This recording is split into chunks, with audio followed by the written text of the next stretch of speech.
Eleanor Hayes counted her last 3 coins on the sidewalk outside Mercer's General Store and walked in anyway. She held her chin high and her voice steady and asked for flour, salt, pork, and thread. Harlan Mercer slid every coin back across the counter without blinking. "People like you don't belong here," he said. The whole store heard it. Nobody moved. She picked up her coins, turned around, and walked back out into the July heat, with nothing except the eyes of a stranger on a black horse who had watched every second and hadn't looked away. If that already has your heart, subscribe to this channel right now and follow Eleanor's story all the way to the end. And drop your city in the comments below. I want to see exactly how far this story travels. The coins were warm from being held too long. Eleanor Hayes had been clutching them since before dawn, pressing them in her fist, the way a person holds on to the last thing they have not, because they believe it'll be enough, but because letting go means admitting it's over. 3 coins. That was what stood between her and the kind of hunger that doesn't just live in the stomach, the kind that gets into a person's eyes and stays there. She hadn't eaten since yesterday morning. A heel of bread shared with no one because there was no one to share it with. She'd told herself it was fine. She'd told herself a lot of things over the years that turned out not to be true. The summer heat came down on Caldwell Crossing like something personal. By 7 in the morning, the dirt road through the center of town was already baked pale, and the air smelled of sawdust and horse sweat and something faintly sweet from the bakery 2 doors down from Mercer's General Store. That sweetness was the cruelest part of the morning. It followed Eleanor all the way to the door. She stopped with her hand on the handle. Through the window, she could see Mr. Harlan Mercer behind the counter, talking to a woman in a green dress, Adeline Fitch, wife of the man who owned the lumber mill. Mrs. Fitch was laughing at something. Her hat had a little silk flower on the brim. Eleanor had made that hat, stitched every seam herself 3 months ago for $2 she never fully received. She pushed the door open. The bell above it rang cheerful and indifferent. Mercer looked up. The smile he'd been wearing for Mrs. Fitch didn't disappear exactly. It just changed shape into something flatter. Something that said he'd seen who it was and had already decided how this was going to go. "Miss Hayes." He didn't move from where he was leaning on the counter. "What can I do for you?" It wasn't a question. It never really was. Eleanor walked to the counter with her back straight and her hands quiet at her sides. She'd learned a long time ago that you don't show people your fear. Show them your fear and they take it from you and use it against you later in ways you don't see coming. "Good morning, Mr. Mercer," she said. "Mrs. Fitch." She nodded to the woman in green who looked away like she hadn't seen her. "I need flour, 1/2 pound of salt pork if you have it, and a spool of white thread. Number 8 if you can manage it." Mercer glanced down at the 3 coins she set on the counter. He didn't touch them. He looked at them the way a man looks at something that's been left in the road. "That ain't going to cover it," he said. "I know it's short," Eleanor said. "I have 2 orders coming in this week. Mrs. Dunbar's blouse and the altar cloth for the church. I'll settle the rest by Friday." "You said that last time." "Last time I did settle it. You know I did. I know you came in here with half of what you owed and expected me to carry the rest." Mrs. Fitch had stopped looking away. She was watching now with the careful, pleasurable attention of a woman who has never had to worry about flour and finds other people's worry quietly entertaining. "Mr. Mercer," Eleanor said, and she kept her voice level, kept it clean of everything that was churning underneath it. "I am asking you for credit, just until Friday. I've been trading in this store for 6 years, and you've been behind on your account for 4 of them." He slid the 3 coins back across the counter toward her. "I'm running a business, Miss Hayes, not a charity." "I'm not asking for charity." "Then you understand when I say I can't help you." She looked at him. He looked back at her with the comfortable blankness of a man who had decided the conversation was over. She picked up her coins. She didn't cry. She wanted to. There was something building in her chest that she'd gotten very good at holding still. The way you hold still, a pan of water that's close to sloshing every step, measured, every breath controlled. If she started, she wasn't sure she'd be able to stop, and she was not going to cry in Harlan Mercer's store in front of Adeline Fitch and her silk flower hat. She walked back to the door. behind her. Mrs. Fitch said brightly to Mercer, "You're very patient with these people. I don't know how you stand it." Eleanor's hand tightened on the door handle. She pushed it open and walked out into the heat. The sunlight hit her like a reminder of everything that was true. The bread she didn't have. The rent she owed. The dress sitting half-finished on her work table that she'd been piecing together by lamplight because she couldn't afford candles for 2 rooms and had chosen to keep the workroom lit. Her room was dark. She slept in the dark and worked in the light and told herself that was a choice, not a defeat. She stood on the wooden sidewalk in front of Mercer's and breathed. Around her the morning moved on without her. A boy chased a dog down the alley between the hardware store and the barber. 2 men outside the feed store talked about water rights with the serious proprietary air of men who own things. A wagon rolled past heavy with pine lumber. Nobody looked at her. Nobody looked at her because nobody saw her. Not really. She was just Miss Hayes, the seamstress on Birch Street, the woman who took in mending and stayed quiet and didn't cause trouble. And as long as she stayed that way, Caldwell Crossing was content to let her exist in its margins. She was 29 years old, and she was so tired she could have sat down right there on the sidewalk boards and not gotten up. She didn't sit down. She started walking. She didn't have a plan. That was the honest truth of it. She had 3 coins, a half-finished dress, 2 orders that might or might not materialize into actual payment, and a landlord who had knocked on her door twice this week, with an expression that made his meaning clear, without him having to use words. She had her sewing kit, her mother's thimble, and 11 years of knowing how to make do. That was the full accounting of Eleanor Hayes on that Tuesday morning in July of 1883. She was so inside her own thoughts that she almost walked into the horse. It was a big animal, black, with a white mark on its face, like a misshapen star. It was standing in the road just past the front of Mercer's, not tied to anything, just standing there with the calm authority of an animal that doesn't require a hitching post to stay put. Eleanor stopped short, her heart lurching. The horse turned its head and looked at her with one large dark eye. "He won't bite." The voice came from above her and to the right. Low, not loud. The kind of voice that didn't need to be loud because it was used to being heard the first time. Eleanor looked up. The man sitting on the horse was watching her. He'd been watching her, she realized, not in the way men sometimes watched her on the street, that evaluating, dismissive glance that took stock and found her wanting. He was watching her the way a person watches something that doesn't sit right with them. Like he'd seen something that bothered him and was still deciding what to do about it. How was somewhere in his early 40s, she guessed. Big through the shoulders, the kind of big that comes from actual work and not from wanting to seem large. Dark hair longer than most men in town wore it, and a beard that wasn't trimmed for anyone's approval. His jacket was trail-worn. Everything about him said he'd come a long way and wasn't particularly concerned about what anyone thought of his appearance. His eyes were a pale, clear gray, and they were looking at her steadily. "I'm sorry," Eleanor said, because that was what she always said first, even when she had nothing to be sorry for. "I wasn't watching where I was going." "Wasn't your fault," he said. Blaze stepped into the road. "He does that." He said it simply without ceremony. The horse Blaze apparently flicked an ear. Eleanor became aware that she was still standing in the road, 3 coins in her fist in front of the store that had just turned her away.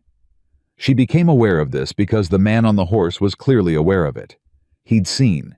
She didn't know how much he'd seen, whether he'd been out here the whole time, whether he'd heard any of it through the door, but something in his expression told her he hadn't missed much. She lifted her chin. "Good morning," she said, which was a conclusion as much as a greeting, and started to move past him. "Miss." She stopped. She turned back. He'd dismounted. She hadn't heard him do it. He moved quietly for a large man, and now he was standing on the ground with his horse's reins in one hand, and he was taller than she'd thought.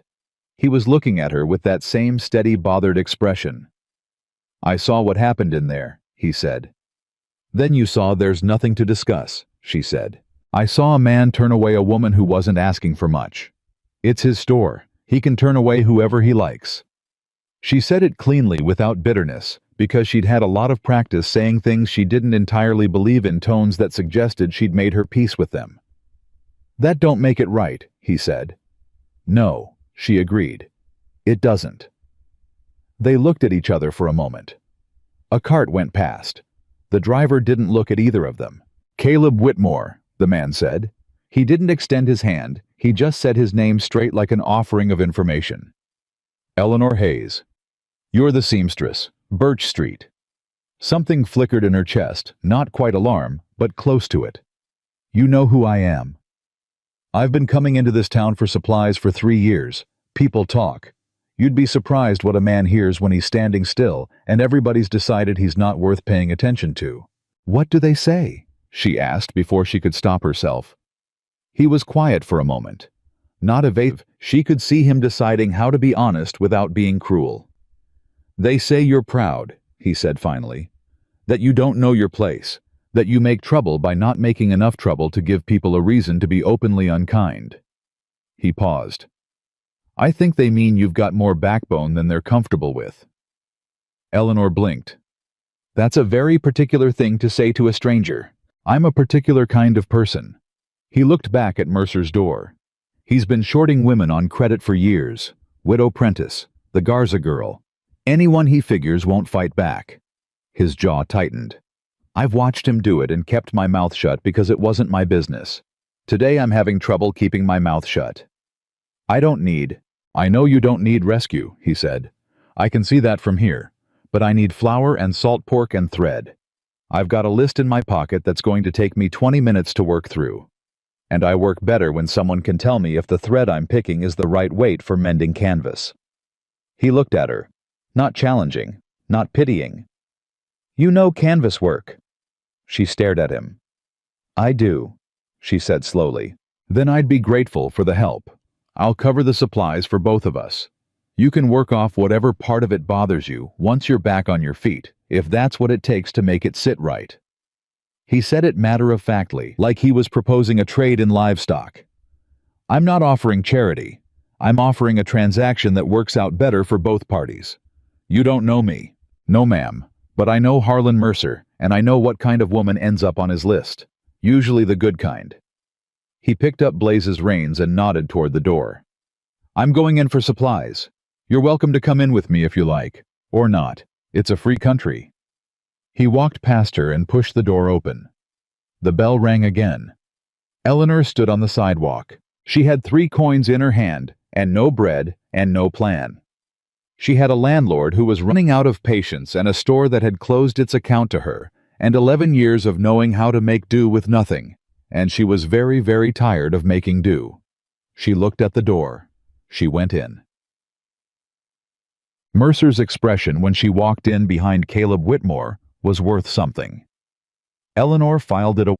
Whitmore went straight to the counter like a man who owns the room he walks into without needing to announce it. He set his hat on the counter, pulled a folded piece of paper from his jacket pocket, and smoothed it flat. Morning, Mercer, he said. I've got a list. Mercer looked at Eleanor, then back at Whitmore. He made a brief calculation the kind men like Mercer make, involving weight and consequence, and apparently decided that Caleb Whitmore outweighed whatever satisfaction was available in being difficult about Eleanor's presence. Mr. Whitmore. He took the list. Didn't expect you down until August. Plans change. Whitmore didn't offer anything else. He turned to look at the thread display on the wall. Miss Hayes, the canvas thread which weight? Eleanor looked at the spools. She thought of the old tent canvas she'd reinforced last fall for the Hendersons, the way the thread had to carry real stress without pulling through the weave. The waxed linen, she said. The heavier gauge. Middle shelf, the brown spool. That one. He pointed without looking at Mercer. And 2 of the cotton white. Number 8. Mercer moved to pull them. His movements were slightly mechanical, like a man who was operating on a different frequency than his own feelings about the situation. Eleanor moved along the shelves, and Whitmore moved with her. Or rather, she moved, and he was nearby, not hovering, not crowding, just present in a way that somehow closed off the uncomfortable space that Mercer usually filled with his silences and small cruelties. She pointed out the quality salt pork, which Mercer would try to substitute with the older stock if given the chance. She noted the flour that had been sitting too long and would clump before winter. She said it all quietly, practically, like she was inventorying a job. Whitmore listened. He didn't interrupt. He asked one or two questions, good questions, the kind that show a person has been paying actual attention. When they came to the coffee, he looked at the tin she indicated, and then at the price Mercer had written on the label. "Is that what it costs now?" "He raises it every spring," Eleanor said. "By summer it's usually come back down if you push." Whitmore looked at Mercer. "Has it come back down?" Mercer's jaw shifted. "I can offer a better rate on a larger quantity." "Add 2 pounds, at the better rate." He turned back to the shelves. Eleanor almost smiled. She stopped herself out of habit. When everything was settled, and Mercer was adding up the total, with the slightly constipated expression of a man doing arithmetic that isn't going the way he planned. Whitmore added the items Eleanor had needed. He said them as an afterthought, the way you'd add salt to a list that already has pepper on it. "And 1/2 pound of flour, 1/4 pound of salt pork, white thread number 8. He paid without commentary. Eleanor stood beside him and kept her expression neutral. Outside in the heat again, with the supplies loaded onto a pack on Blaze's back, they stood in the road. "You don't have to," she started. "Say thank you and be done with it," he said, not unkindly. "I hate long negotiations about basic decency."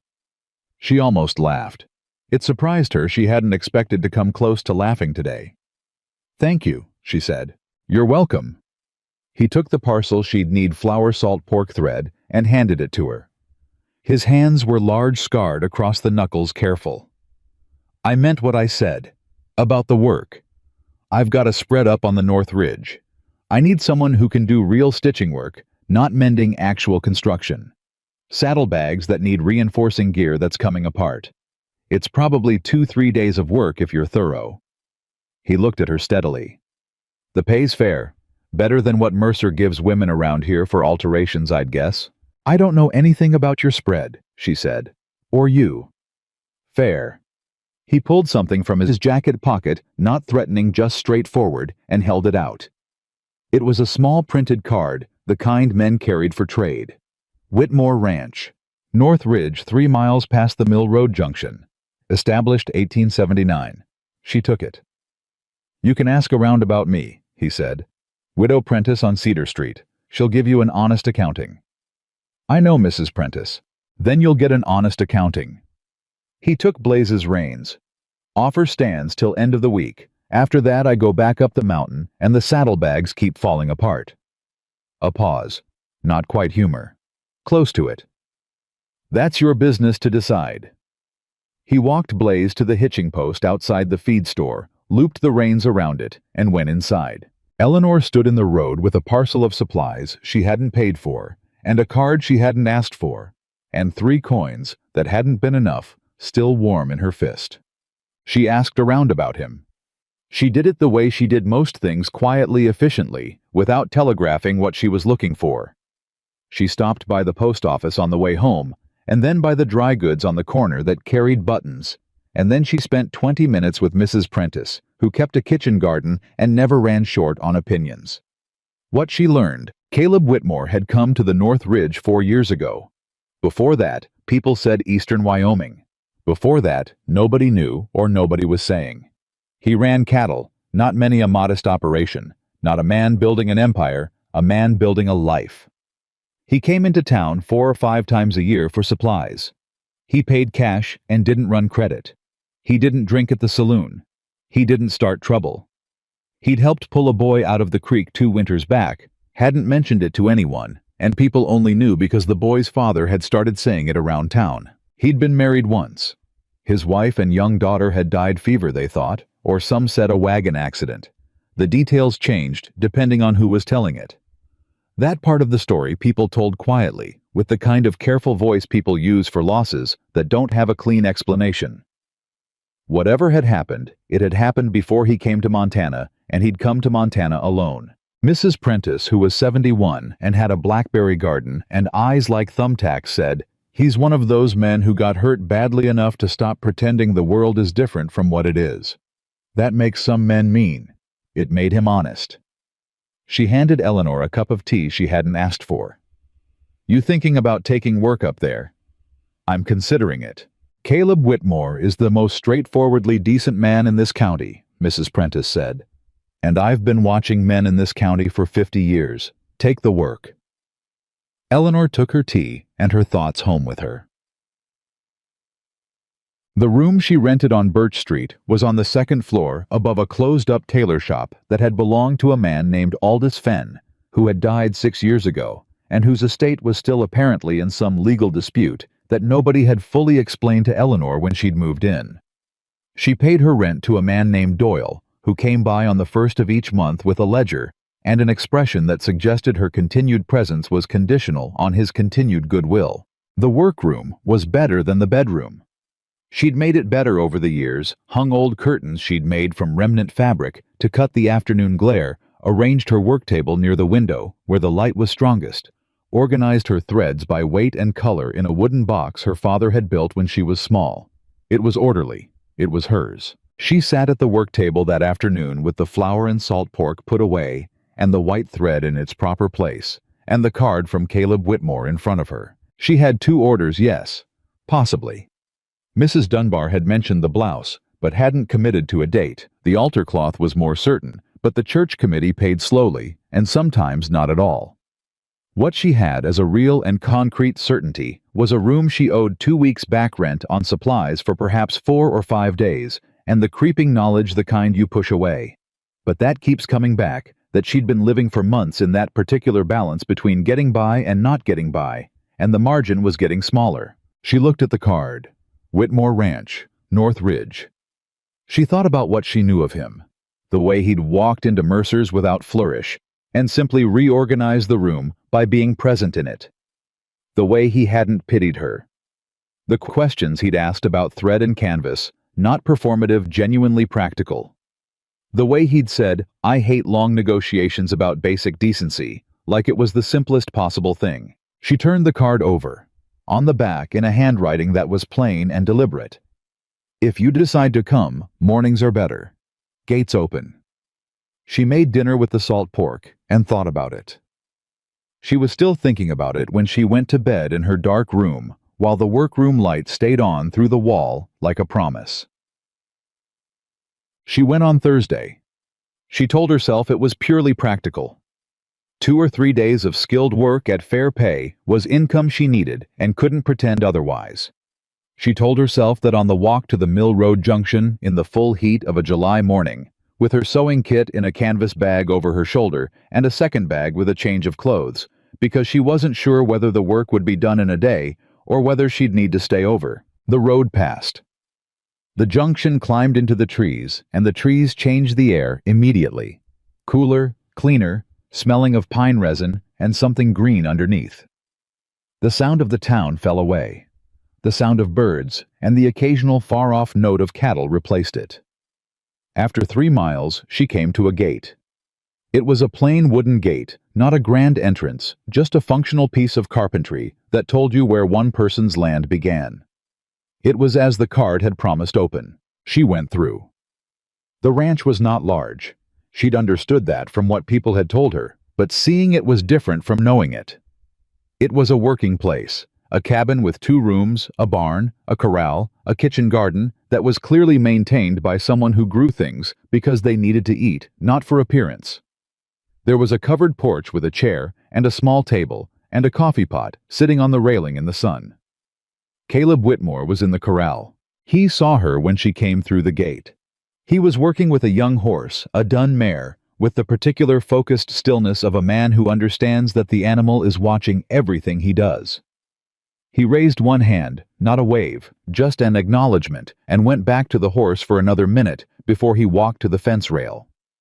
"You came," he said. "I did. Thought you might." He climbed the fence rail and dropped to the other side. "Coffee's ready. Then I'll show you the gear that needs work." "I don't need—" "I've been working since 4 this morning," he said. "I need coffee. Come or don't." She followed him to the porch. They drank coffee, and he said very little, and she said very little, and the morning moved around them with the unhurried quality of a place where nobody was telling time except the sun. After a while, he went to the barn and came back with a stack of gear saddlebags, a bridle that needed its stitching, replaced 2 canvas bags that had been repaired so many times the repairs were thicker than the original material. He set it all on the porch table. "That's it," he said. "Everything that's failing." Eleanor pulled on her reading glasses she'd brought them, which was a practical decision, and not in any way an indication that she'd thought about staying more than a day, and examined the first saddlebag. "This stitching here," she said. "Whoever did this used the wrong weight thread." "I did it." She looked up. He was watching her with that steady, gray-eyed expression that she was starting to recognize as his version of patience. "Well," she said carefully, "it's a respectable effort." "It's bad work and I know it," he said. "That's why I came to town for thread, and for someone who knows what they're doing." "All right." She set the bag down and looked at the full pile. 2 days. Maybe 3 if the bridle needs more work than it looks like. "I've got a room you can use," he said. "Off the barn. It's clean. It's got a cot and a window. You'd have privacy." "Mr. Whitmore, I'm not suggesting anything improper," he said. "I'm suggesting that riding 3 miles down and 3 miles up twice a day in July, heat is wasteful of your time and mine. But it's your decision." She looked at the pile of gear. She looked at the garden. She looked at the porch and the coffee pot and the far-off sound of the cattle somewhere in the trees.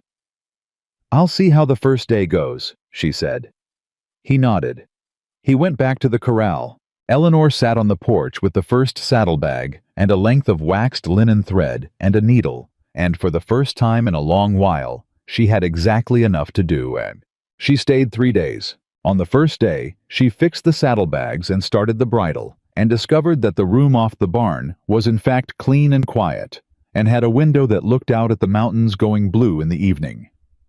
On the second day, she finished the bridle and started the canvas bags and made supper from the garden, because Whitmore had been out since dawn checking the upper pasture fence, and she had the kitchen and the knowledge of what was in it, and it seemed wasteful not to. He came back at dusk and stopped in the doorway when he smelled food. "You didn't have to do that, he said. "I know," she said. "Sit down." He sat down. They ate. He asked her somewhere in the middle of the meal how she'd learned to sew. She told him about her mother, who'd been a seamstress in Ohio before they'd come west. About learning to thread a needle at 4 years old. About the way her mother had said that a woman who could sew would never be entirely helpless, because there would always be something that needed mending. "Your mother sounds like a smart woman," he said. "She was." A pause. "She died when I was 17. "I'm sorry." "Were you close to your family?" she asked, because she'd learned in those 3 days that he was a man who would answer a direct question honestly and evade an indirect one indefinitely. He was quiet for a moment. "I had a wife," he said, "and a daughter. They died 8 years ago."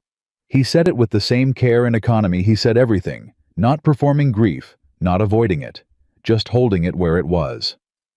"Fever. My wife first, then my daughter 3 days later. She was 4 years old." "I'm sorry," Eleanor said. "Yeah."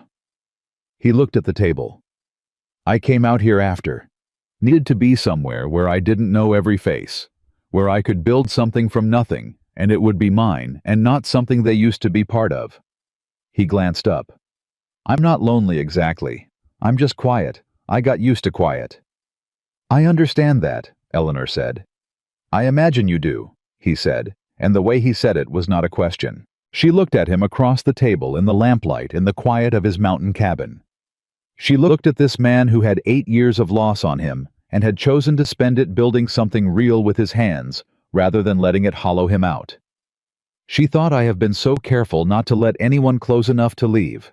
She thought, "I understand that too." She finished her coffee and went to the room off the barn and lay on the cot and listened to the mountain quiet and thought about nothing for a while and then thought about quite a lot and eventually slept. On the third day, she finished the canvas bags. She laid everything out on the porch table, mended, reinforced, properly stitched. It looked honestly like new work. She was proud of it without needing to say so. Whitmore came to look at it. He picked up the first saddlebag. He turned it over, ran his thumb along the stitching, checked the stress points. "Good work," he said. "It is," she agreed. He almost smiled. She'd gotten to where she could tell it was something that happened near his eyes before it made it to his mouth. He went inside and came back with money. He set it on the table. She looked at it. It was more than she'd expected. Not extravagantly more, but noticeably more. "That's not what we agreed," she said. "We agreed on fair pay. That's fair." "Mr. Whitmore." Caleb, he said. "3 days is long enough for last names to get tiresome." She looked at the money. She thought about Doyle and his ledger, and the 2 weeks back rent, and the flour in the cupboard. "Caleb," she said. "Eleanor." She picked up the money. "The saddlebags will need attention again in about a year," she said. "The stitching on the left strap is doing more work than the right, and it'll start to wear unevenly." "I'll keep that in mind," he said. "The bridle is good for 3 or 4 years if you oil it properly." She began packing her kit. "And the canvas bags, whoever is using them, should stop using the big one as a hammer." "That would be me." "Then stop." He did smile then. Not wide, not showy, just a quiet widening that changed his whole face for a moment, and then settled back into stillness.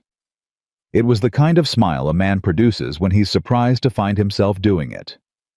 Eleanor picked up her bags. "Thank you," she said, and meant more of it than she'd planned to. "You'll come back," he said. It wasn't a question or a request. He said it the way he said most things, like he was observing something he considered to be simply true. She looked at him. At the cabin. At the gate at the bottom of the path, standing open the way it had been when she arrived. "I might," she said. She walked down to the gate. She walked back to Caldwell Crossing in the afternoon heat. And she thought about it the whole way home, the quiet, the clean mountain air, the lamp on the table, the coffee in the mornings, and a man who had watched her walk out of Mercer's store with nothing and had not looked away. She thought, that is a dangerous thing to think about. She thought it anyway. She went back on a Monday. She told herself it was because she'd left a needle in the barn, a good one, her mother's, the long one with the wide eye that she used for heavy canvas. She'd reached for it Sunday evening, and it wasn't in the kit where it should have been, and she'd spent 10 minutes going through every pocket and pouch before admitting she must have left it up on the North Ridge. That was the reason, she told herself. She wasn't entirely sure she believed it, but it was a reason that required no further examination, and Eleanor Hayes had gotten very good at not examining things that made her feel uncertain. She arrived at the gate just after 8 in the morning, and it was open same as before. Blaze was in the corral. Caleb was nowhere she could see, which meant he was either in the barn or already out on the pasture. She went to the barn first. How was there? He was replacing a board on the stall wall, his back to the door, and he didn't stop working. When she came in, he just said without turning around, "Left your needle on the shelf by the window in the tack room." Eleanor stopped walking. "How did you know it was mine?" "Because it wasn't there before you were." He drove the last nail and turned around. He looked at her the same way he always did, steadily, without surprise or performance. "Figured you'd come back for it. I need that needle." "I know." He pulled a cloth from his back pocket and wiped his hands. "Coffee's on." She retrieved the needle from the tack room shelf. It was exactly where he'd said, laid neatly on the wooden surface, like it had been placed there deliberately. She put it in its case, and put the case in her kit, and went out to the porch. She stayed for coffee. Then she stayed, because he was working on a problem with the water trough, a slow leak in the seam that he'd been patching for 2 weeks without solving. And she looked at it and said, the issue was the angle of the trough itself, not the seam, that if it sat level, the water pressure would distribute differently. And he considered that for a moment, and said he thought she was right. And then she helped him level it, using a piece of wood from the barn, and a handful of flat stones from the creek bank. It took an hour. When they were done, the trough held. Caleb looked at it. He looked at her. "You're practical," he said. "I had to be." That's different from most people's practical. Most people who say they're practical mean they don't romanticize things. You mean you actually solve problems. Eleanor didn't know what to say to that, so she said nothing. She picked up her bag. "I could use someone practical up here," he said. "On a more regular basis." She turned around. I was leaning against the fence rail, not looking at her, looking at the trough, at the corrected angle, at the water sitting level, and still inside it. "I'm not built for managing two things at once," he said. "I can run the cattle and I can maintain the property, but doing both means one of them slips. The account books are 6 months behind. The kitchen garden is producing more than I can use, and I've been letting it go to waste because I haven't got time to put it up. There are 3 rooms in the cabin I don't go into because they need work I haven't gotten to." He said all of this to the water trough. "I'm offering a position," he said. "Not charity, not something that needs to be called anything other than what it is. You'd be a ranch manager keeping the books, managing the garden, handling the domestic operations. I'd pay a fair wage. You could keep your workroom in town for your clients. Come up 3 days a week, maybe 4. He paused. "It would solve a problem for me." Eleanor was very still. She thought about what she had in town. The room above the closed tailor shop. Doyle and his ledger. Mercer's store, and the 3 coins, and the way nobody had looked at her on the sidewalk. The altar cloth the church committee might or might not pay for. The careful, narrow life she'd been maintaining through sheer stubbornness and very little else. She thought about the trough sitting level now, the water still. "Why me?" she said. He was quiet for a moment. "Because you're not afraid of what needs doing," he said. "And because you don't require being handled." He finally looked at her. "Most people require a lot of handling. You just need to know what the job is, and you do it." She looked at him for a long time. "I want to see the account books," she said. He brought them out. They were honestly not as bad as she'd feared, and worse than they needed to be. 6 months behind was accurate. The income was consistent. Cattle sales timber rights on the upper ridge, a small amount from a trapping arrangement with 2 men who wintered in the Northern Territory. The expenses were recorded, but not organized. There were debits with no corresponding explanation receipts tucked between pages without being entered. Eleanor sat at the kitchen table with the books and said nothing for 20 minutes while Caleb made a second pot of coffee and did not crowd her. When she looked up, she said, "You've been profitable for 3 years. You just haven't known it clearly." "I suspected as much," he said. "Numbers aren't my strength." "What is—" He thought about it. "Knowing what an animal needs before it shows you. Reading land. Building things that last." He set a cup beside her. "Everything that can be done sitting down," she said, and said it so dryly that he made the near smile again, and she looked back at the books before she could make too much of it. She took the job. She told him she'd need a week to settle things in town and make arrangements with her existing clients. He said that was fine, and brought her the first month's pay in advance, without being asked, setting the envelope on the table next to the books, like it was a document to be filed. She wanted to argue about it. She recognized it as a practical decision and did not argue. On her way back down the mountain, she felt something she hadn't felt in long enough that she'd almost forgotten the texture of it. Not happiness exactly. Something quieter. A settling. Like when you've been carrying a load slightly wrong for so long that you've stopped noticing the strain, and then you shift the weight and your muscles suddenly know the difference. She didn't name it. She just walked with it down the mountain road and back into Caldwell Crossing. The week in town was harder than she'd expected. Not because of the arrangements which she managed efficiently. Her 2 current clients were understanding, or at least polite enough to seem so, and she was able to refer Mrs. Dunbar's blouse to a dressmaker on the east side of town who'd been looking for work. The altar cloth she finished herself in 4 days of concentrated effort, working by lamplight until her eyes ached. The hard part was Doyle. He came on Wednesday, which was not the first of the month, and therefore unprecedented, and Eleanor knew before she opened the door that it wasn't going to be a routine conversation. He had a man with him, not someone she recognized well-dressed in a way that said money rather than taste, with a document case under his arm, and the kind of expression that precedes bad news delivered at volume. "Miss Hayes," Doyle said. "This is Mr. Gerald Finch. He represents the Langley property holdings." Eleanor had heard that name. Victor Langley. Everyone in Caldwell Crossing had heard that name.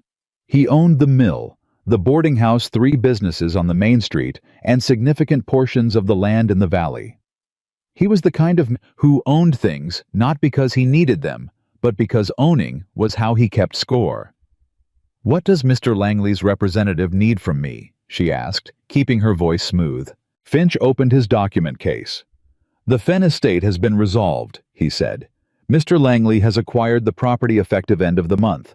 All current tenants will need to vacate by July 31st. "That's 2 weeks," Eleanor said. "Correct. I've been in this space for 11 years. I have a right to proper notice under the original tenancy agreement between you and the Fenn estate," Finch said, "which has expired. You've been month to month for the past 3 years, Miss Hayes. The terms of that arrangement were always conditional on the estate's disposition." He closed the case. "Mr. Langley would be happy to offer you first consideration for the new tenancy at current market rates." She knew what current market rates meant. She'd seen what Langley charged at his boarding house. It was twice what she paid now, and it would go up. "I'll be out by the 31st, she said. Doyle looked almost sorry. Almost. "Miss Hayes, thank you for coming in person," she said. "Good day, gentlemen." She closed the door. She stood in the middle of her workroom, with her hands flat on the work table and her breathing very controlled, and thought, "All right. All right. You knew the margin was getting smaller. Now it's gone. Now you know exactly where you are." She thought about the week she'd been about to spend packing carefully and managing transitions. She thought about the job up on the North Ridge and the first month's pay in the envelope she hadn't spent yet. She started packing that night. She arrived on the North Ridge on Saturday instead of the following Monday, with 2 bags instead of 1, and a wooden box that had been her father's that she carried herself despite its awkward weight. Caleb met her at the gate. He looked at the bags. He looked at her face. He didn't ask questions. He picked up the heavier bag. "I'll show you the room," he said. It wasn't the room off the barn. It was one of the 3 rooms in the cabin he'd mentioned, the ones he didn't go into. He opened the door, and Eleanor looked into a room that had been cleaned recently thoroughly, with the particular effort of a man who doesn't clean often, but means it when he does. There was a bed frame, a bureau, a window. "It was going to be a sewing room," he said from the doorway. "When I first built this place, my wife, she sewed. I built it with that in mind." He paused. "It's been empty since I got here. I thought maybe it was time it was useful." Eleanor stood in the doorway of a room that a dead woman had never gotten to use. "Caleb," she said carefully. "It's a room," he said. "Rooms are for living in." She would have thought the same. He stepped back. "Take the time you need to settle in. There's no work today." He walked away down the hall. Eleanor put her bags down in the room and sat on the edge of the bed frame and was quiet for a moment with all of it. The eviction, the move, the room with its specific history, the mountain quiet, and this man who said, "Rooms are for living in," like it was the simplest possible philosophy. Then she opened her bags and started unpacking. The first 2 weeks on the North Ridge had a rhythm that Eleanor learned the way you learn a new language, through immersion, rather than instruction, through the daily accumulation of small knowledge. Caleb woke before dawn and was already in the barn or on the pasture when she came to the kitchen at first light. She made coffee and started whatever needed starting bread. If the flour was fresh, or reviewing the previous day's account entries, or taking inventory of the garden to plan the week's preserving. By the time he came in at mid-morning, she had a picture of what the day required, and they'd talk through it briefly without ceremony. How was a quiet man, but not a silent one. There was a difference, Eleanor discovered. Silent men fill a room with the weight of what they're not saying. Quiet men are just quiet. Comfortable in the space. Caleb Whitmore was comfortable in his own spaces, in a way that Eleanor, who had spent 11 years making herself small enough not to bother anyone, found unexpectedly easy to be around. You didn't have to be small around him. He didn't require it. On the 3rd day, she reorganized the account books completely and showed him the new system over breakfast. He looked at it for a long time. "I can follow that," he said. "That's the point," she said. "Most people who know more than me about something try to keep it complicated, so I stay needing them." She looked up. "That's a very particular way to think about it. I've had some particular experiences." He turned a page in the ledger. "This here, the timber rights agreement. I've been underpaid for 2 years and not known it." "Yes." How did you catch that? I compared the board footage receipts to the current market price and cross-referenced with the contract terms. The agreement was written when timber prices were lower. They haven't adjusted it to reflect the change. Can I make them adjust it? You can try. You'd need a lawyer to send a formal notice, but yes, the contract has a price review clause. They may have hoped you wouldn't notice. She paused. People often hope that. He was quiet for a moment. Then, you've been managing other people's short-sightedness your whole life. I've been managing my own circumstances, she said. Other people's short-sightedness was just part of the environment. That's a generous way to put it. It's accurate, she said. Generous would be calling it something else. He looked at her across the table, and for a moment there was something in his expression that went past steady and into something warmer, something more careful. Then he looked back at the ledger. I'll write to the lawyer in Billings, he said. I can draft the letter, Eleanor said, if you tell me what you want it to say. Write it how you'd want it written, he said. I trust your judgment. She wrote the letter that afternoon. The 4th week on the North Ridge was when the trouble started, though she didn't recognize it as trouble immediately. It came the way most trouble came, through other people's conversations arriving sideways. She'd gone into Caldwell Crossing on a Tuesday for supplies and to collect payment for the altar cloth, which the church committee had finally grudgingly approved. She was at the dry goods when she heard her name. 2 women near the button display. She knew them both, Mrs. Clara Holt and her sister, whose name Eleanor could never remember, because the sister had never done anything that required being remembered. They were talking at that particular volume that women use when they want to be overheard. 3 weeks now, Mrs. Holt was saying, living up there, with him, just the 2 of them. Well, the sister. Meaningful pause. You know what they say about women with no family and no standing? They say they find arrangements. Mrs. Holt agreed. Eleanor picked up a spool of thread she didn't need and examined it. I always thought there was something odd about her, the sister said. Very cold. Never quite fits in anywhere. She fits in up on that mountain, Mrs. Holt said with a specific tone. Eleanor set the thread down. She turned around. Both women looked at her. Mrs. Holt's expression went through several rapid iterations. Surprise, guilt, and then something that settled into defiance, because being caught being cruel is embarrassing, and some people respond to embarrassment by doubling down. Good morning, Mrs. Holt, Eleanor said. Mrs. She paused deliberately where the sister's name should have been. I hope you're both well. Miss Hayes, Mrs. Holt said with stiff dignity. I imagine you've been concerned for me, Eleanor said. Since I left Birch Street somewhat abruptly, I appreciate the attention. She smiled the clean, uninflected smile she'd developed over years for exactly these encounters. Mr. Whitmore has engaged me as his ranch manager. It's a professional arrangement. I'm sure that puts your minds at ease. Mrs. Holt said nothing. Give my regards to your husbands, Eleanor said, and carried her supplies to the counter. Her heart was going fast under her ribs.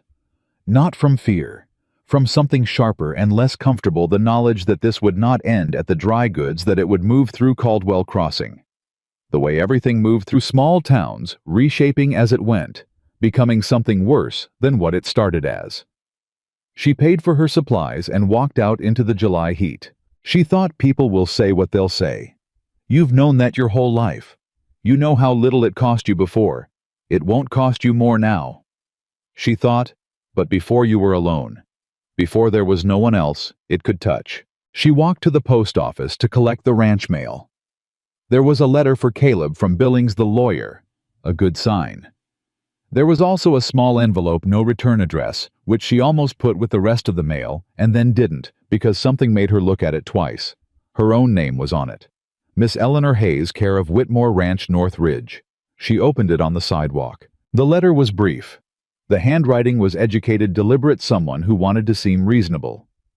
Miss Hayes, you may not know that the man who employs you has a history in Wyoming territory that does not reflect well on his character. For your own protection and the protection of your reputation, you should inquire about the events of winter 1875 in Laramie County before continuing your current arrangement. a concerned citizen. Eleanor read it twice. She folded it and put it in her bag. She did not feel what the writer intended her to feel. She didn't feel fear or suspicion. She felt something colder and more precise because she had been receiving anonymous concerned communications in various forms for 11 years, and she knew exactly what they were, not warnings, but weapons. The particular weapon of someone who wants to move you without being seen moving you.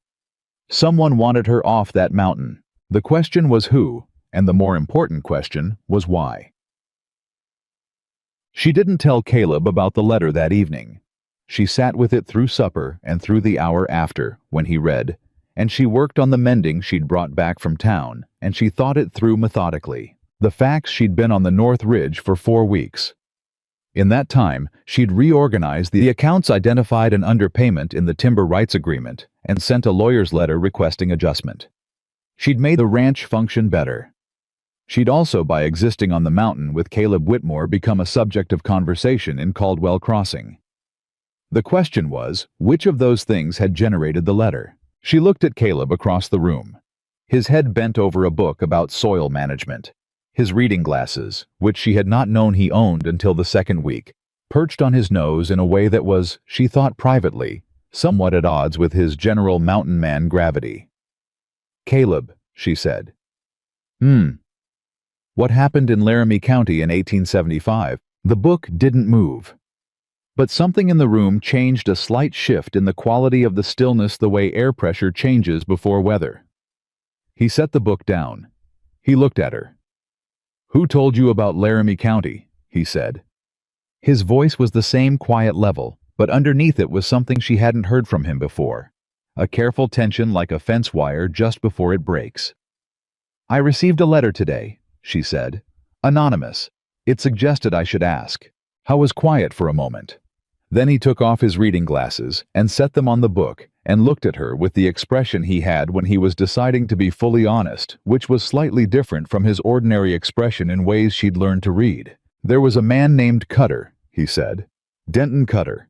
He ran cattle in Laramie County, and he was running them partly on land that didn't belong to him, land that had been filed on by small homesteaders who didn't have the resources to protect their claims. He was doing it systematically, fraudulently, falsifying documents, pressuring people to sell for nothing." He paused.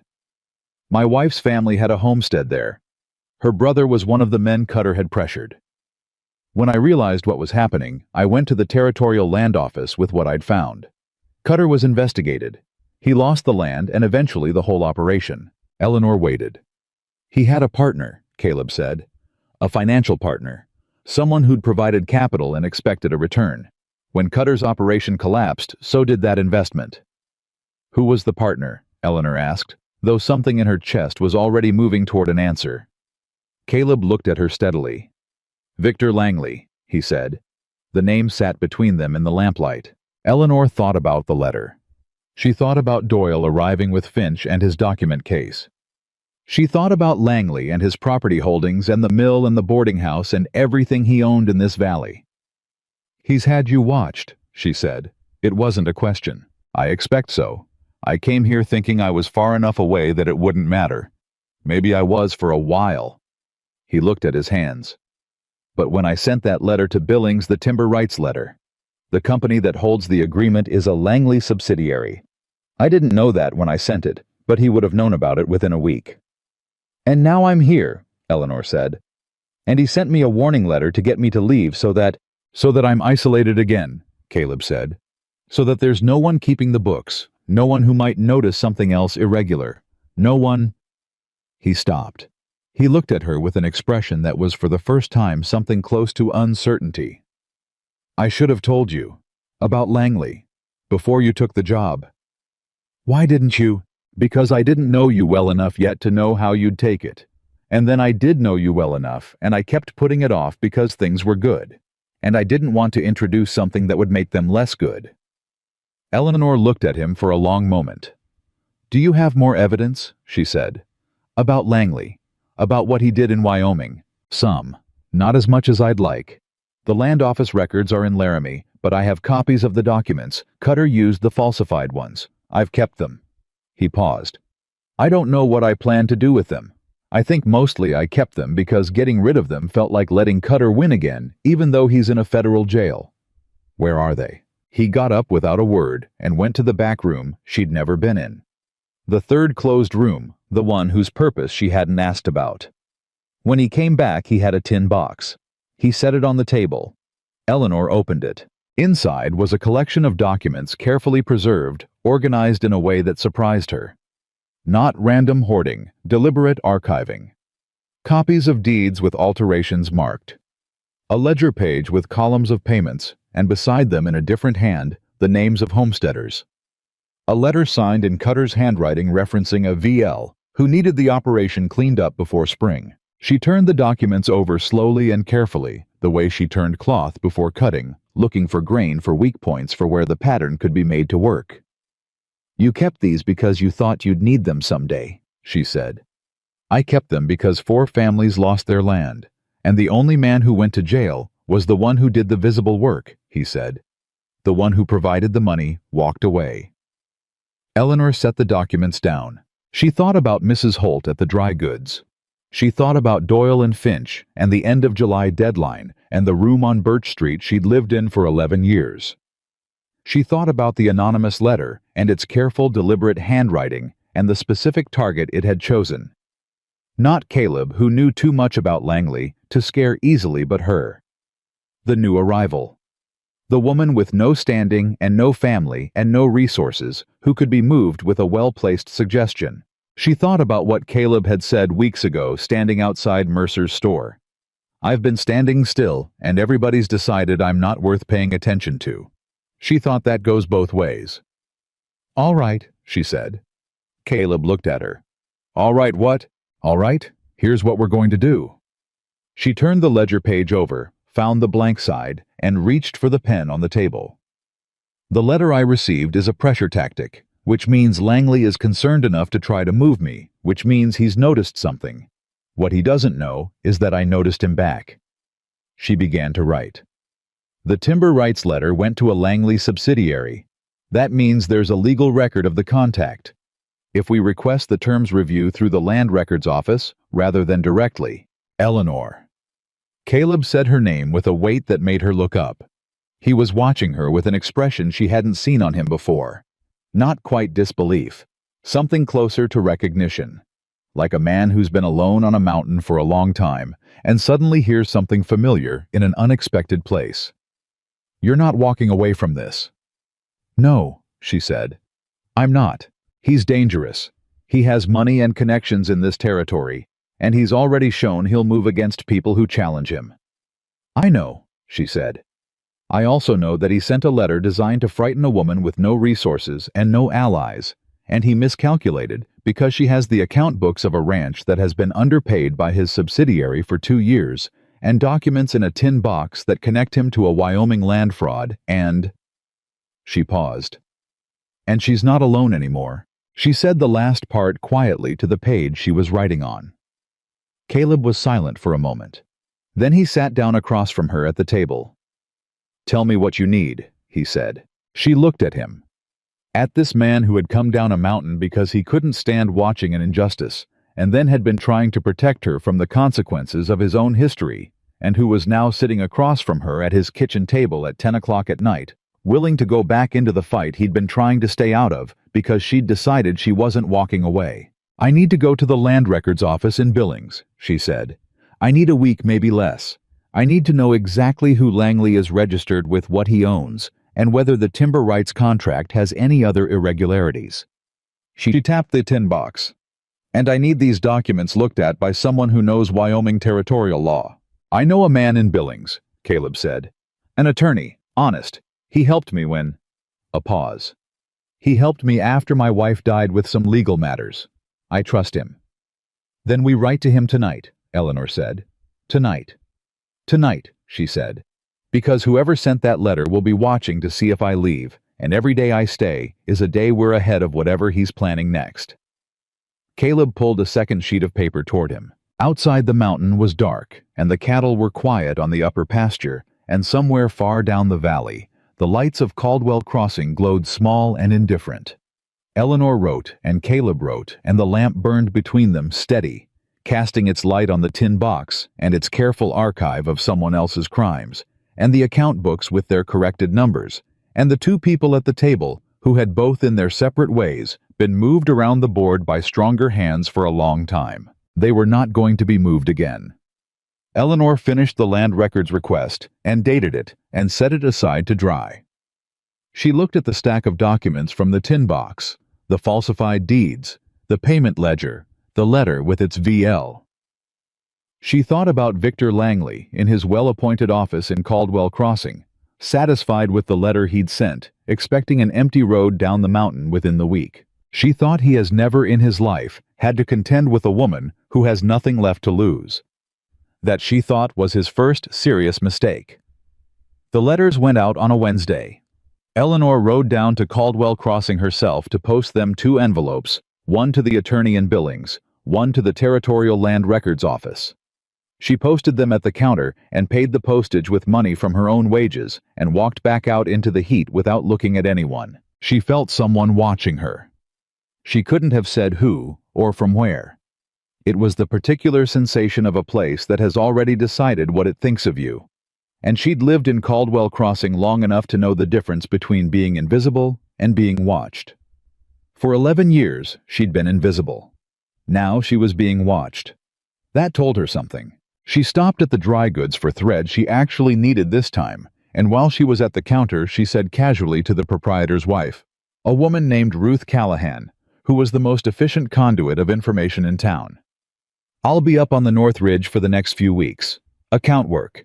If anyone's looking to place sewing orders, they can leave word here and I'll collect on Tuesdays. Ruth Callahan nodded, and her eyes moved with the quiet automatic calculation of a woman who understood that this was information designed to travel. Good. Let it travel. Let Langley know she wasn't running. She walked back to where she'd tied her horse and found Gerald Finch standing beside it. Not casually. He was standing in the particular way of a man who has positioned himself to intercept someone and wants them to understand it was deliberate. Miss Hayes, he said. Mr. Finch. She untied the reins without hurrying. I didn't know you made personal calls. Mr. Langley wanted me to follow up on your tenancy situation. Make sure the transition has been comfortable. Very comfortable, thank you. I understand you found accommodation on the North Ridge. He said it with the careful neutrality of someone conveying a message through the words around the actual message. Mr. Langley has some concerns. Eleanor settled the reins in her hands and looked at Finch with the steady, clear attention she'd developed over years of dealing with men who carried other men's agendas in their document cases. What kind of concerns? She said. About your situation. A woman on her own out of town, associated with a man whose history in this territory is not entirely straightforward. Finch's expression arranged itself into something that was trying to be sympathetic. Mr. Langley has a great deal of respect for women of good standing. He simply wants to ensure yours is protected. That's very thoughtful of him, Eleanor said. If you found yourself in need of alternative accommodation, something more appropriate to your situation, Mr. Langley would be happy to offer one of his Birch Street properties at a reduced rate, given the difficulty of your recent eviction. The audacity of it moved through her like a cold current. He'd evicted her with 2 weeks' notice, and was now offering her a replacement on his terms, which would put her exactly where he wanted her in town. Visible dependent, removed from Caleb and the account books and the tin box. She looked at Finch. Tell Mr. Langley I appreciate his concern, she said, but I'm quite settled where I am. She rode out of town. She waited until she was well past the Mill Road junction before she let herself feel the full weight of what had just happened. Langley had moved faster than she'd expected. He hadn't waited to see if the letter would work. He'd sent Finch as a follow-up within the week, which meant either he knew she hadn't scared easily, or he'd done this before and had a sequence of playbook and she was simply the next item on it. Both possibilities made her feel the same thing, a sharp, cold clarity. She pushed the horse to a canter, the last mile to the ranch. Caleb was at the corral gate when she came through. He read her face before she said a word. What happened? He said. Not a question. Langley sent Finch to intercept me in town, she said, dismounting. He offered me replacement housing on Birch Street, at a reduced rate. She handed him the reins. He wants me out of here, and he's running through his options. Caleb's jaw set. How long ago? 20 minutes.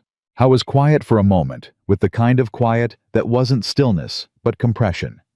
A man holding something in that wanted to move outward. He's escalating, he said. Yes. Which means the timber letter scared him. Or the land records inquiry did. Or both. Eleanor pulled off her riding gloves.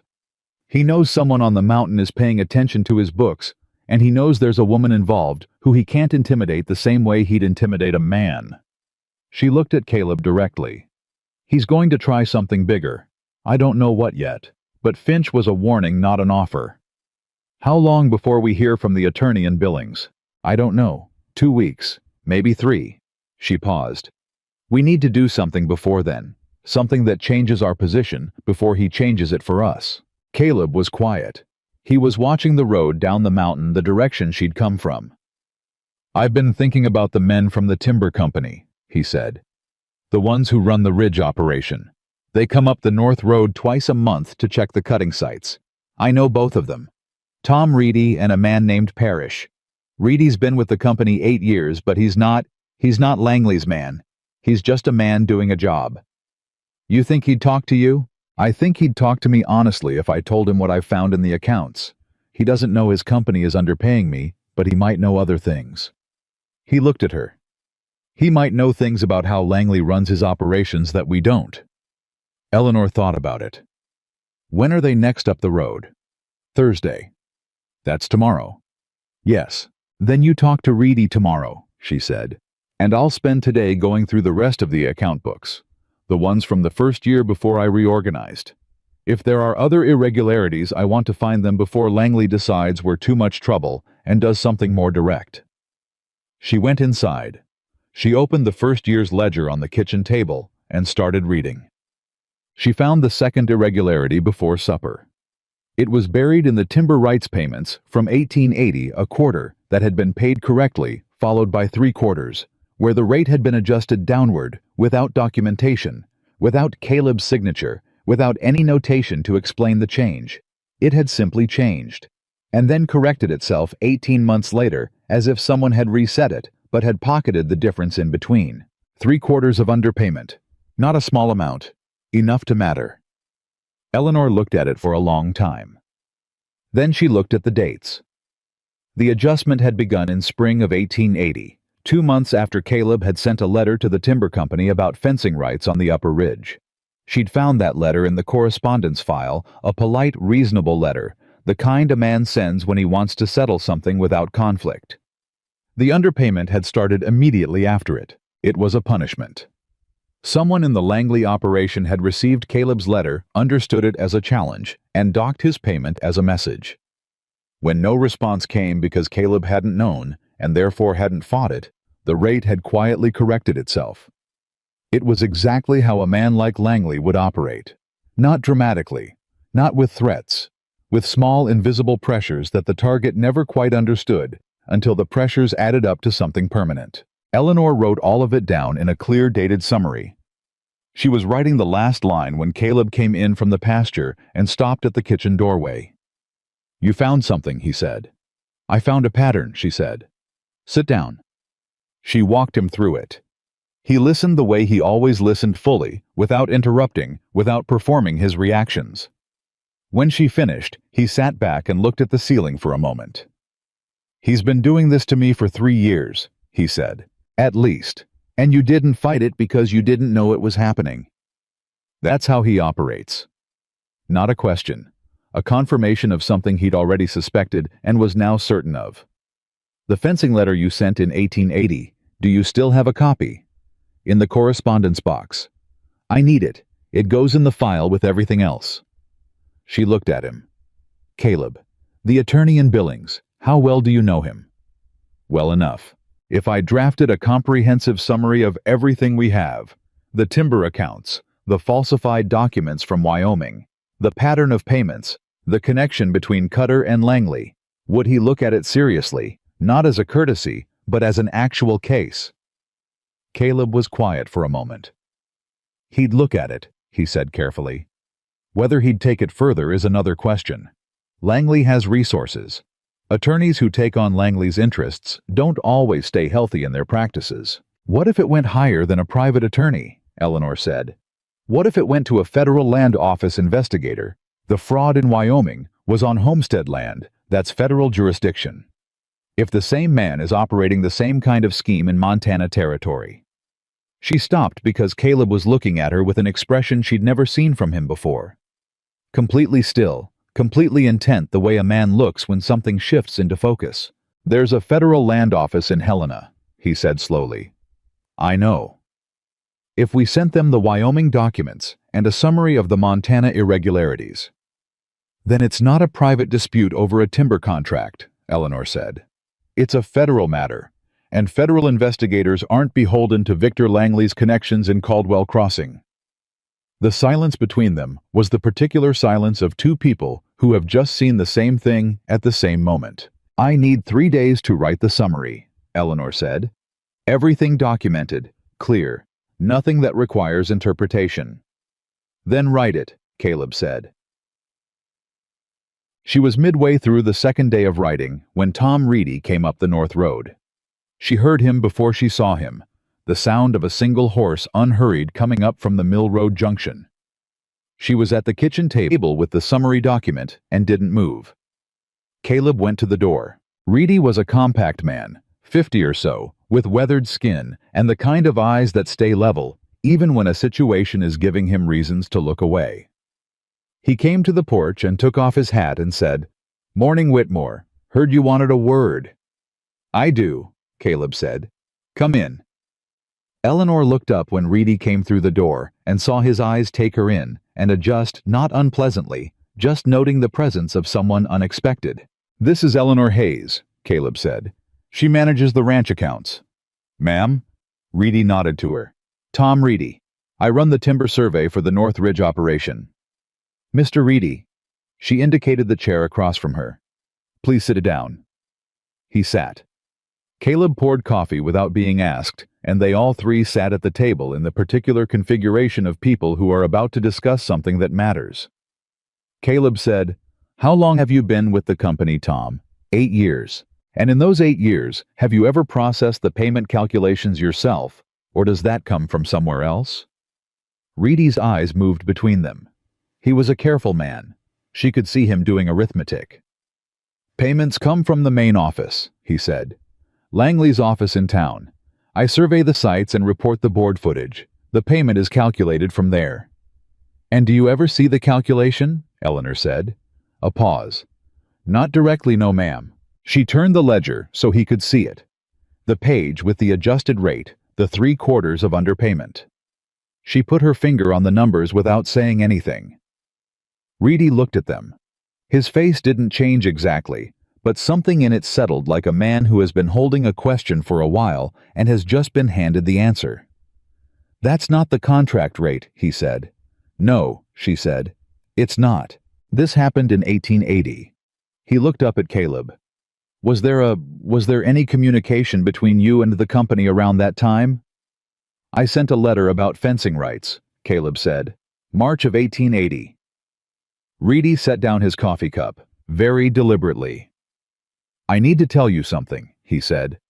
"And I need you to understand that I'm telling you because I'm an honest man, not because I'm anyone's agent." "All right," Caleb said. "Langley's office processes payments for 6 timber operations on the north and east ridges. I do the survey work for 3 of them." He paused. "I've seen this before. Not in the numbers, I don't see the numbers. But I've seen men who send letters, ask questions, push back on terms, and then go quiet. I always figured they settled it some other way. Now I'm wondering if they just didn't know." Eleanor kept her voice even. "How many operations?" "That I've noticed quiet down 3, 4 maybe." He looked at her. "You're building a case." "We're building documentation," she said carefully. "Same thing." He picked up his coffee again. "I've got survey records going back 6 years, board footage for every site every quarter. If someone who understood account work compared those numbers to the payments on record." "I understand account work," Eleanor said.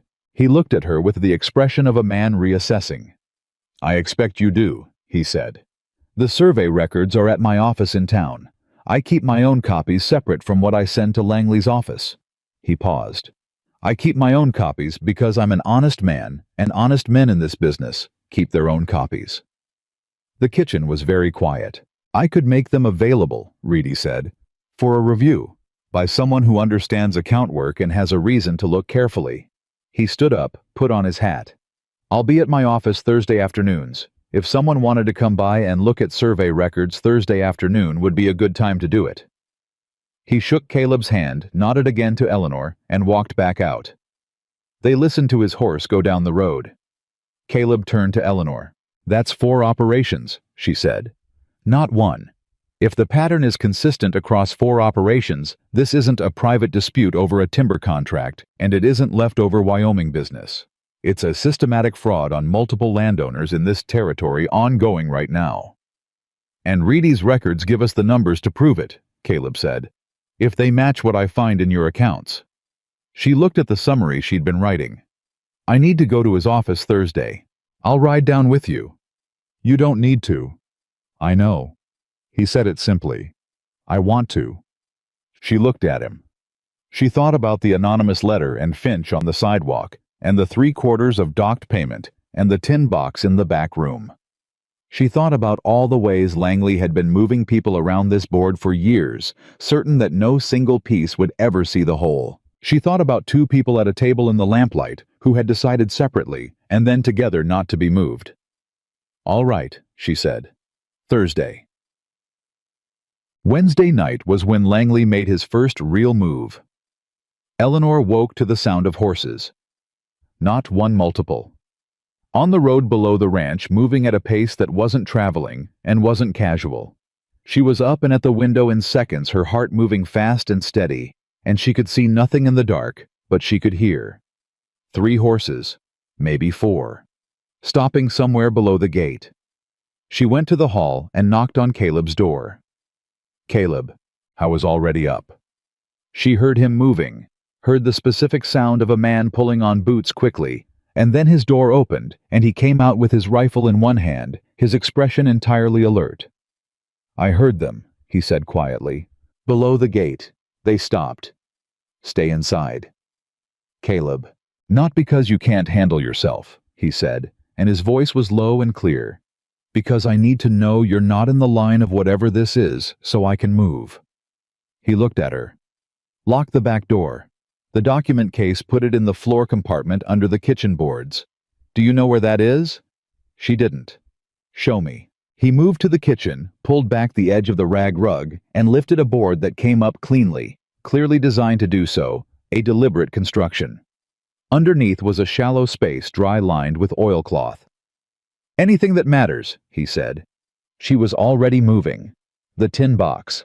The summary she'd been writing. The survey notes from the first 2 days. She put them in, and Caleb lowered the board, and she replaced the rug, and they both straightened.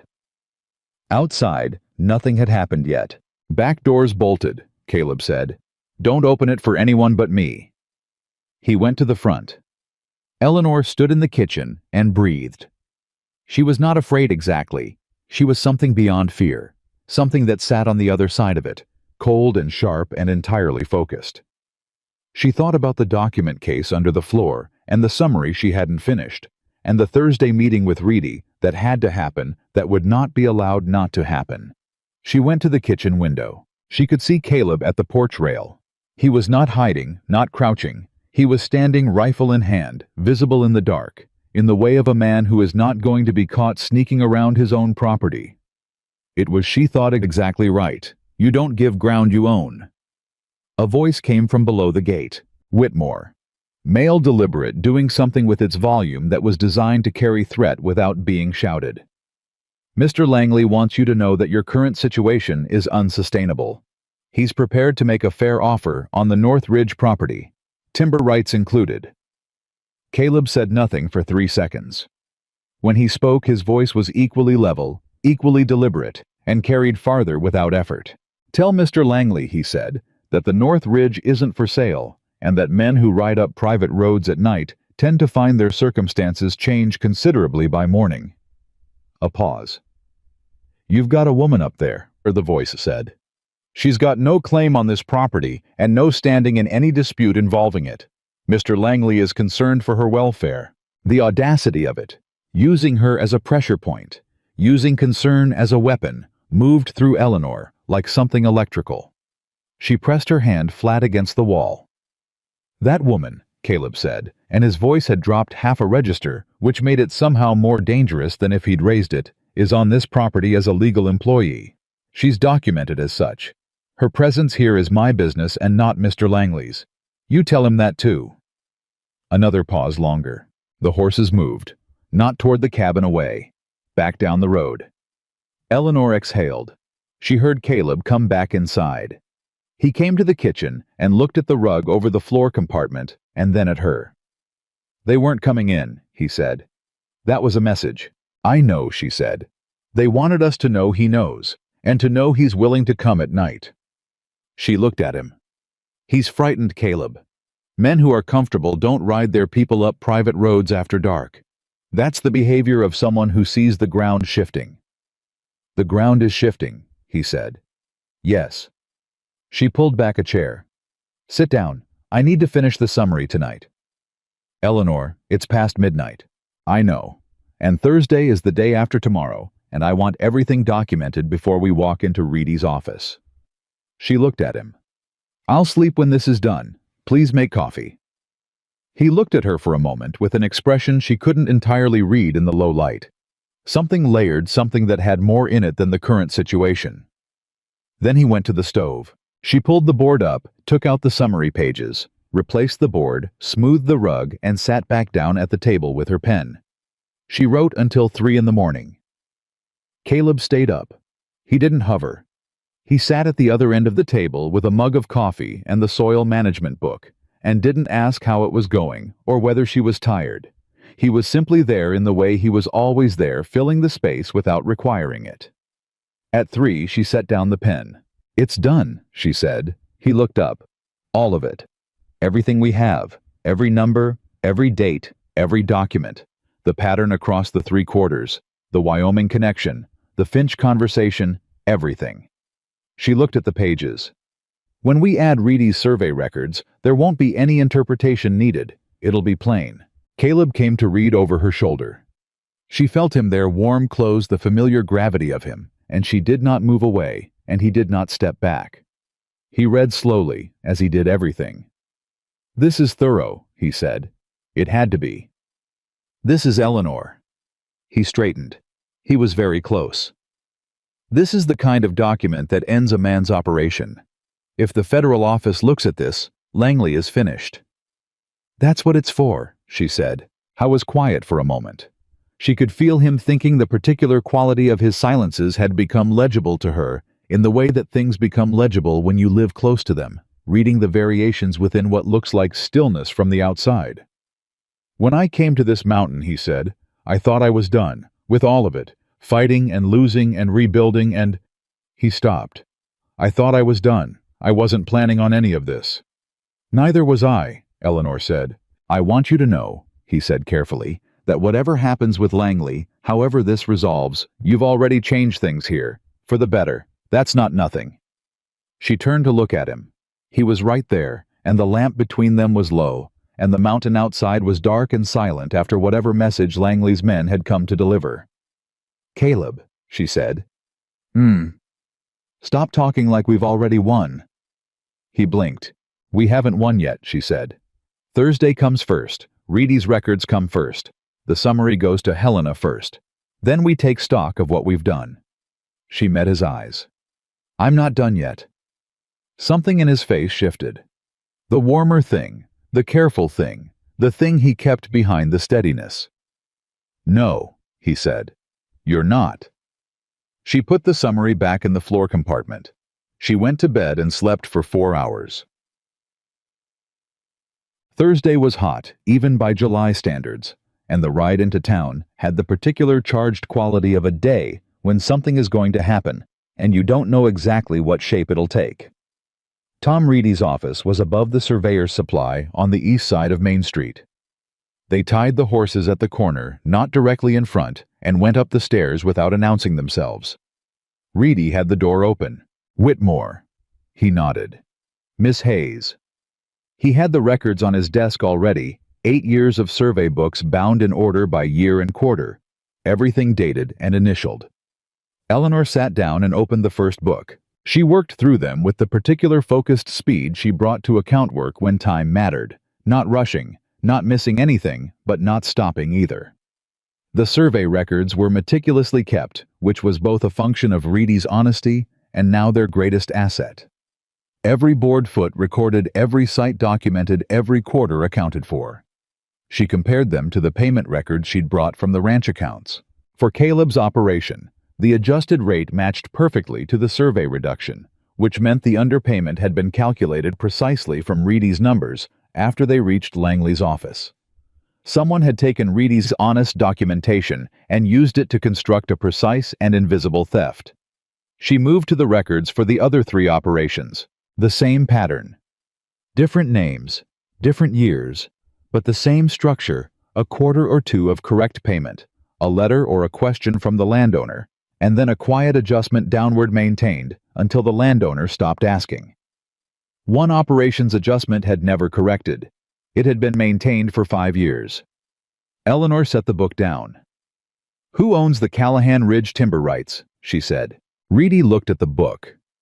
"Widow Prentice," he said. "Has had them since her husband died. It was a timber lease, not a sale. She kept the rights."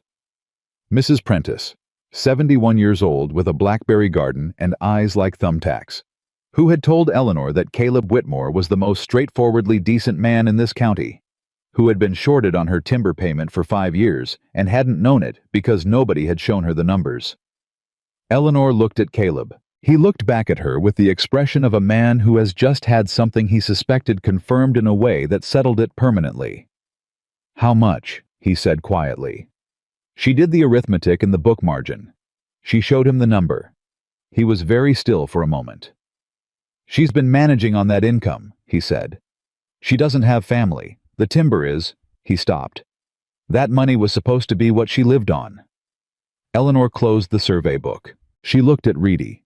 "Would you be willing to provide copies of these records to accompany a filing with the Federal Land Office in Helena?" Reedy didn't hesitate. "I'll have copies made today," he said. "I've kept honest records for 8 years.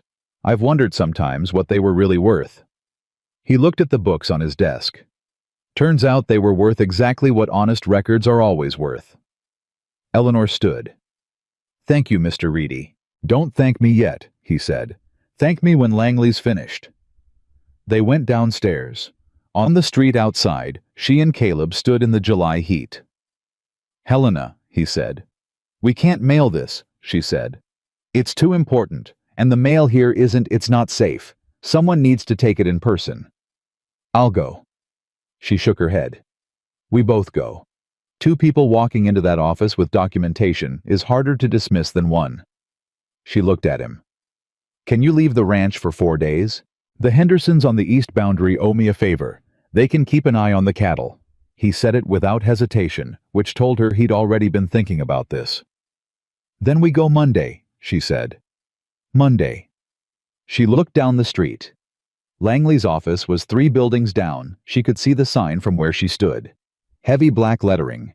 A prosperous, settled, permanent-looking sign. She thought about everything in the floor compartment under the kitchen boards. About Widow Prentice's 5 years of shorted payments. About 4 families in Wyoming who had lost their land. About Tom Reedy's 8 years of honest records waiting to be worth something. And then, because she was looking, she saw Gerald Finch come out of Langley's office and stand on the sidewalk. He was looking in their direction. He saw her. He saw Caleb beside her. He went back inside. In about 60 seconds, Langley would know they'd been at Reedy's office. "We need to go," Eleanor said. "Agreed." Caleb's hand was at her elbow, brief light moving her toward the horses. "Now." They rode out of town at a pace that wasn't quite running, but wasn't comfortable either. And Eleanor didn't look back, because she'd learned early that looking back at the things chasing you only tells the thing how close it's getting. She looked forward at the road climbing toward the North Ridge, at the mountain, at the gate standing open at the top. She thought Monday. 4 days. We just need to hold 4 more days. She thought about Langley, who had built his operation on the certainty that people with nothing didn't fight back. She pushed the horse to a canter and thought he's about to learn something new. They had 3 days before Monday. Eleanor spent Friday reorganizing the document case, not because it needed reorganizing, but because having her hands busy gave her mind room to move. She sorted everything twice, then a third time, building the order that a federal investigator would follow Wyoming. First, the foundation. Cutter's falsified deeds and the payment ledger with VL marked in the margin. Then Montana. The timber accounts the pattern of adjusted rates across 4 operations. The survey records Reedy had spent Friday morning copying in his careful, precise hand. Then the summary she'd written, which tied it together: dates, names, amounts, the thread of one man's method running through 2 territories across 8 years. She read it through one final time and thought, if I were a federal investigator, and this came across my desk, what would I need that isn't here? She added 2 things. A timeline single page, every significant date in sequence, and an index of every document in the case, numbered with a 1-line description of what it proved. When she was done, she put it back in the floor compartment and sat at the kitchen table and felt the specific exhaustion of someone who has done everything they can do for now and has to wait.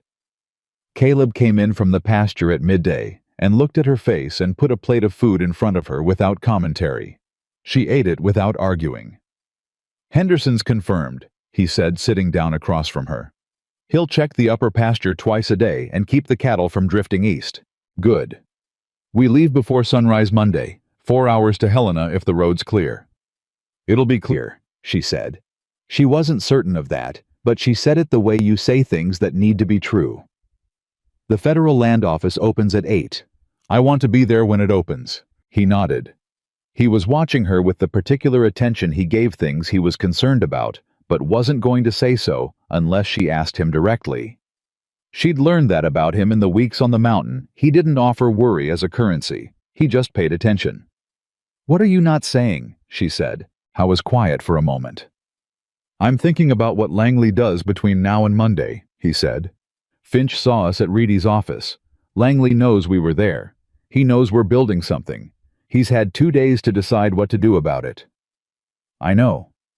He could move before Monday. He's done it before, moved fast when he felt cornered. What would he do? Caleb turned his coffee cup in his hands. In Wyoming, when Cutter felt cornered, he went after the documentation first.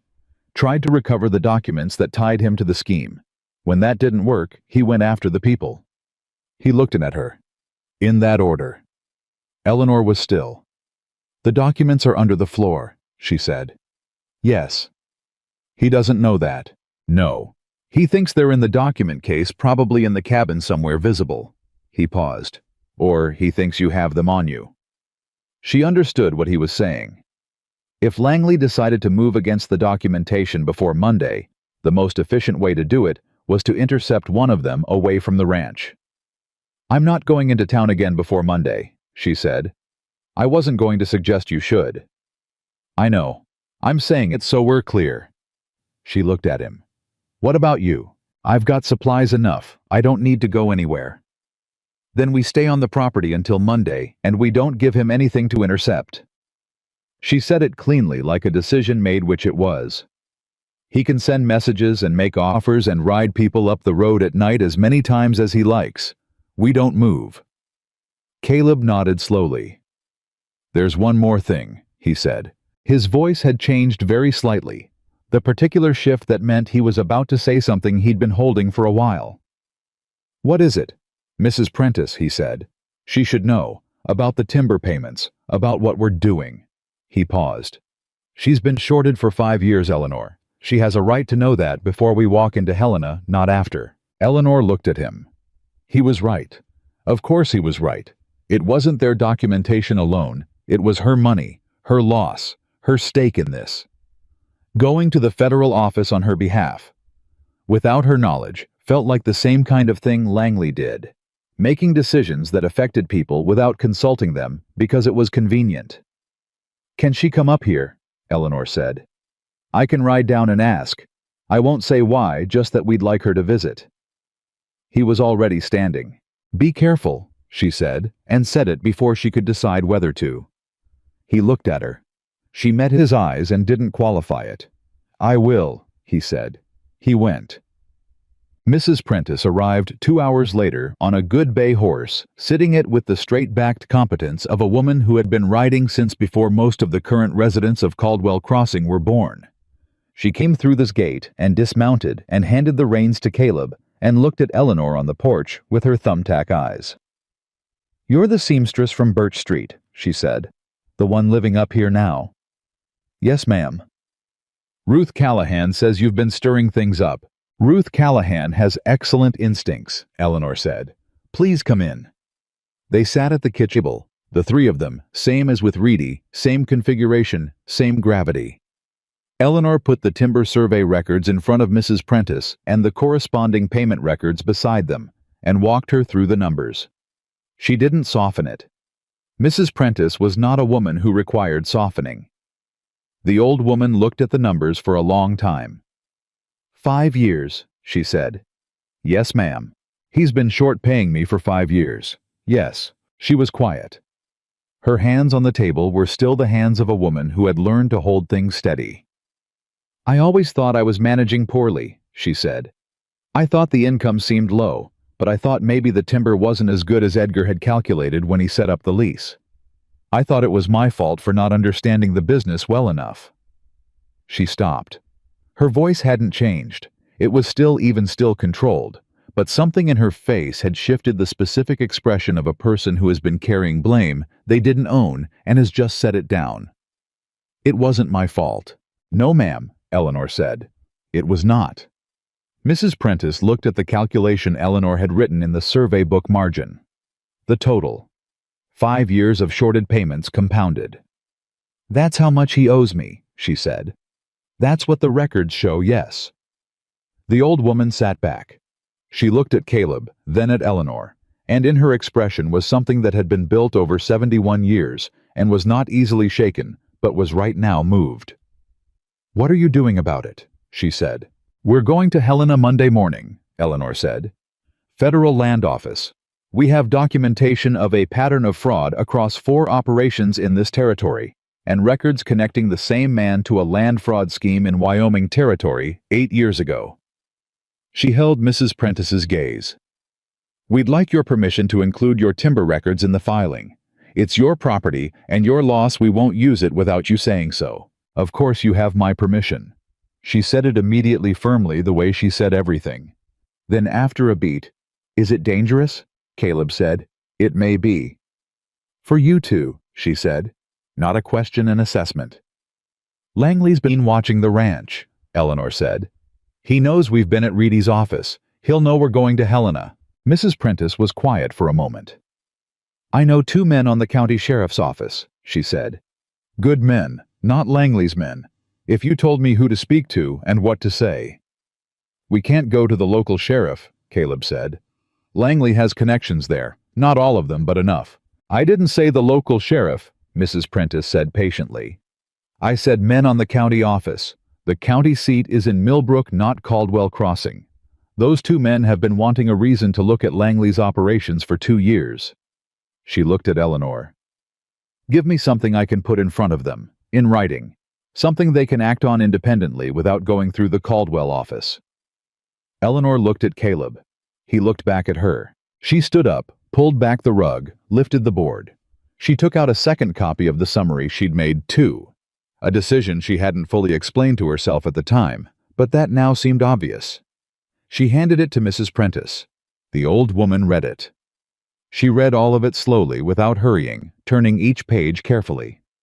When she was done, she folded it and put it in her jacket pocket. "I'll see the Millbrook men tomorrow," she said, "before you leave Monday.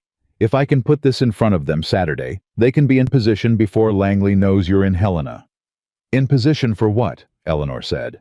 Mrs. Prentice looked at her with the calm, clear eyes of a woman who had outlived 2 husbands, a drought, and several business partners of questionable integrity. "In position for whatever Langley decides to do when he finds out you've gone to Helena," she said. "Because he will find out, and he will do something. And when he does, I'd rather there be a county sheriff's deputy close by who already knows what's happening." She stood, put on her hat, and walked to the door. "Mrs. Prentice," Eleanor said. The old woman looked back. "Thank you," Eleanor said. "Don't thank me," she said. "Give me back 5 years of my money." The corner of her mouth moved. "That'll be thanks enough." She went out to her horse.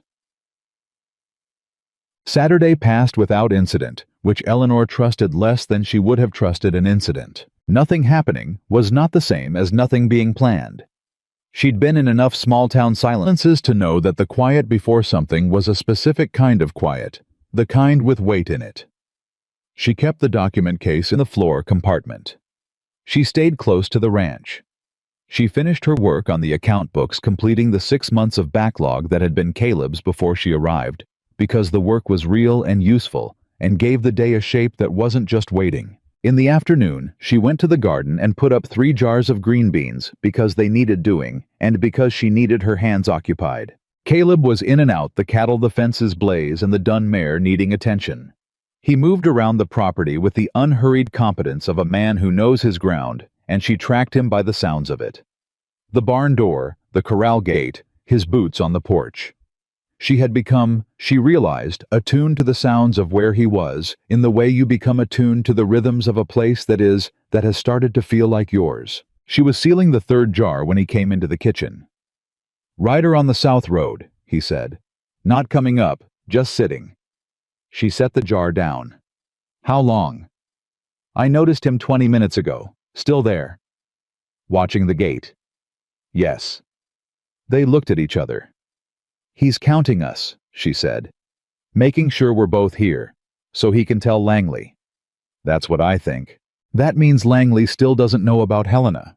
Or he knows and he's deciding." She dried her hands. "Either way, Monday has to hold." "It'll hold," he said. She looked at him. He said it with the complete grounded certainty of a man who has decided something, not hoped it. She had noticed this distinction early, and it mattered. "You sound very sure," she said. "I am sure." He came to the table, poured a cup of coffee, leaned against the counter with it. "You know what I've learned in 4 years on this mountain? The people who operate the way Langley operates, they're powerful because everyone around them is isolated, scared, doesn't know what the person 3 miles away is dealing with. The minute you connect those people..." He stopped. "The minute Mrs. Prentice reads that summary, and Reedy makes his copies, and the Millbrook sheriff's men know what's coming. Langley's not powerful. He's just a man who owes money to people he thought he'd never have to pay." Eleanor was quiet for a moment. "You've been thinking about this for a long time," she said. "Since Wyoming," he said. "I stopped Cutter, but I didn't stop Langley. I've been living with that." He looked at his coffee. "I told myself it wasn't my fight. I told myself the land and the cattle and the mountain were enough, and what was past was past." He looked up at her. "I was wrong about that." "You couldn't have done it alone," she said. "No," he agreed. "I couldn't have." The way he said it, direct without qualification, settled something in the room. She looked at him, and he looked at her, and the afternoon light came through the window between them, and neither of them said anything for a moment, which was its own kind of language. Then she heard it. Hoofbeats. Not the watcher on the south road. These were coming from the east, faster, more than one horse. Caleb heard it the same instant. He set down the coffee and moved to the door. 3 riders came through the gate at a pace that was not a visit. They pulled up in the yard, and the one in front was Gerald Finch, which surprised Eleanor. She hadn't taken Finch for a man who came himself. Behind him were 2 men she didn't recognize, built for the kind of work that didn't get recorded anywhere. Finch had a paper in his hand. Caleb stepped off the porch. He didn't reach for the rifle, it was inside, but he stood with the particular solidity of a man who doesn't need to gesture at his capability. "Whitmore," Finch said. "I have a court order." The words hit Eleanor like cold water. She came to the doorway. "What court?" Caleb said. His voice was perfectly level. "Justice of the Peace, Caldwell Crossing." Finch held it out. "Mr. Langley has filed an injunction against you for interference with lawful business operations." The order prohibits you from contacting his timber company employees, accessing proprietary business records, or transmitting any documents purporting to— "Let me see that," Eleanor said. Finch looked at her. He was clearly deciding whether to hand it to her. She walked off the porch and took it out of his hand before he finished deciding. She read it. It was real.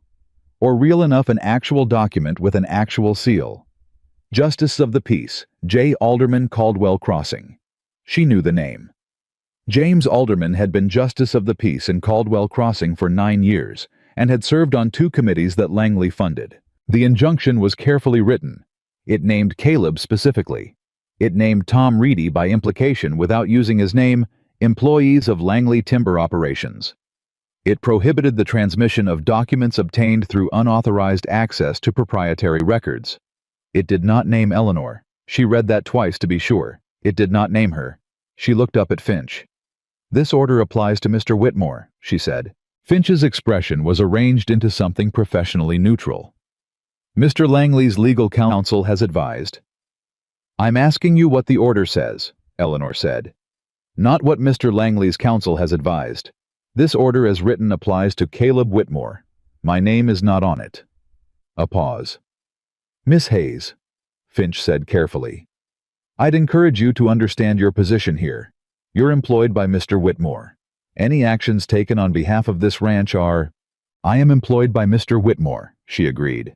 "As a ranch manager. My employment duties include account management and administrative correspondence. Any correspondence I conduct in that professional capacity is conducted on behalf of the ranch, not on behalf of any dispute between Mr. Whitmore and Mr. Langley's companies."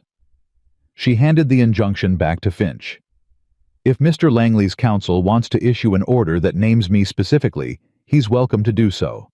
In the meantime, this document is directed at my employer, not at me." Finch stared at her. Caleb was very still beside her. One of the men behind Finch shifted in his saddle. The other one was looking at Eleanor with an expression she recognized, the expression of a man who expected a woman to be frightened and has found something different and doesn't quite know what to do with it. "Mr. Langley," Finch said slowly, "will not allow this to continue." "Mr. Langley," Eleanor said, "does not have the legal authority to decide what I allow to continue. The court order you're holding does not restrict my movements or my correspondence. If there's nothing else, gentlemen—" She went back inside. She went to the kitchen. She gripped the edge of the sink and breathed.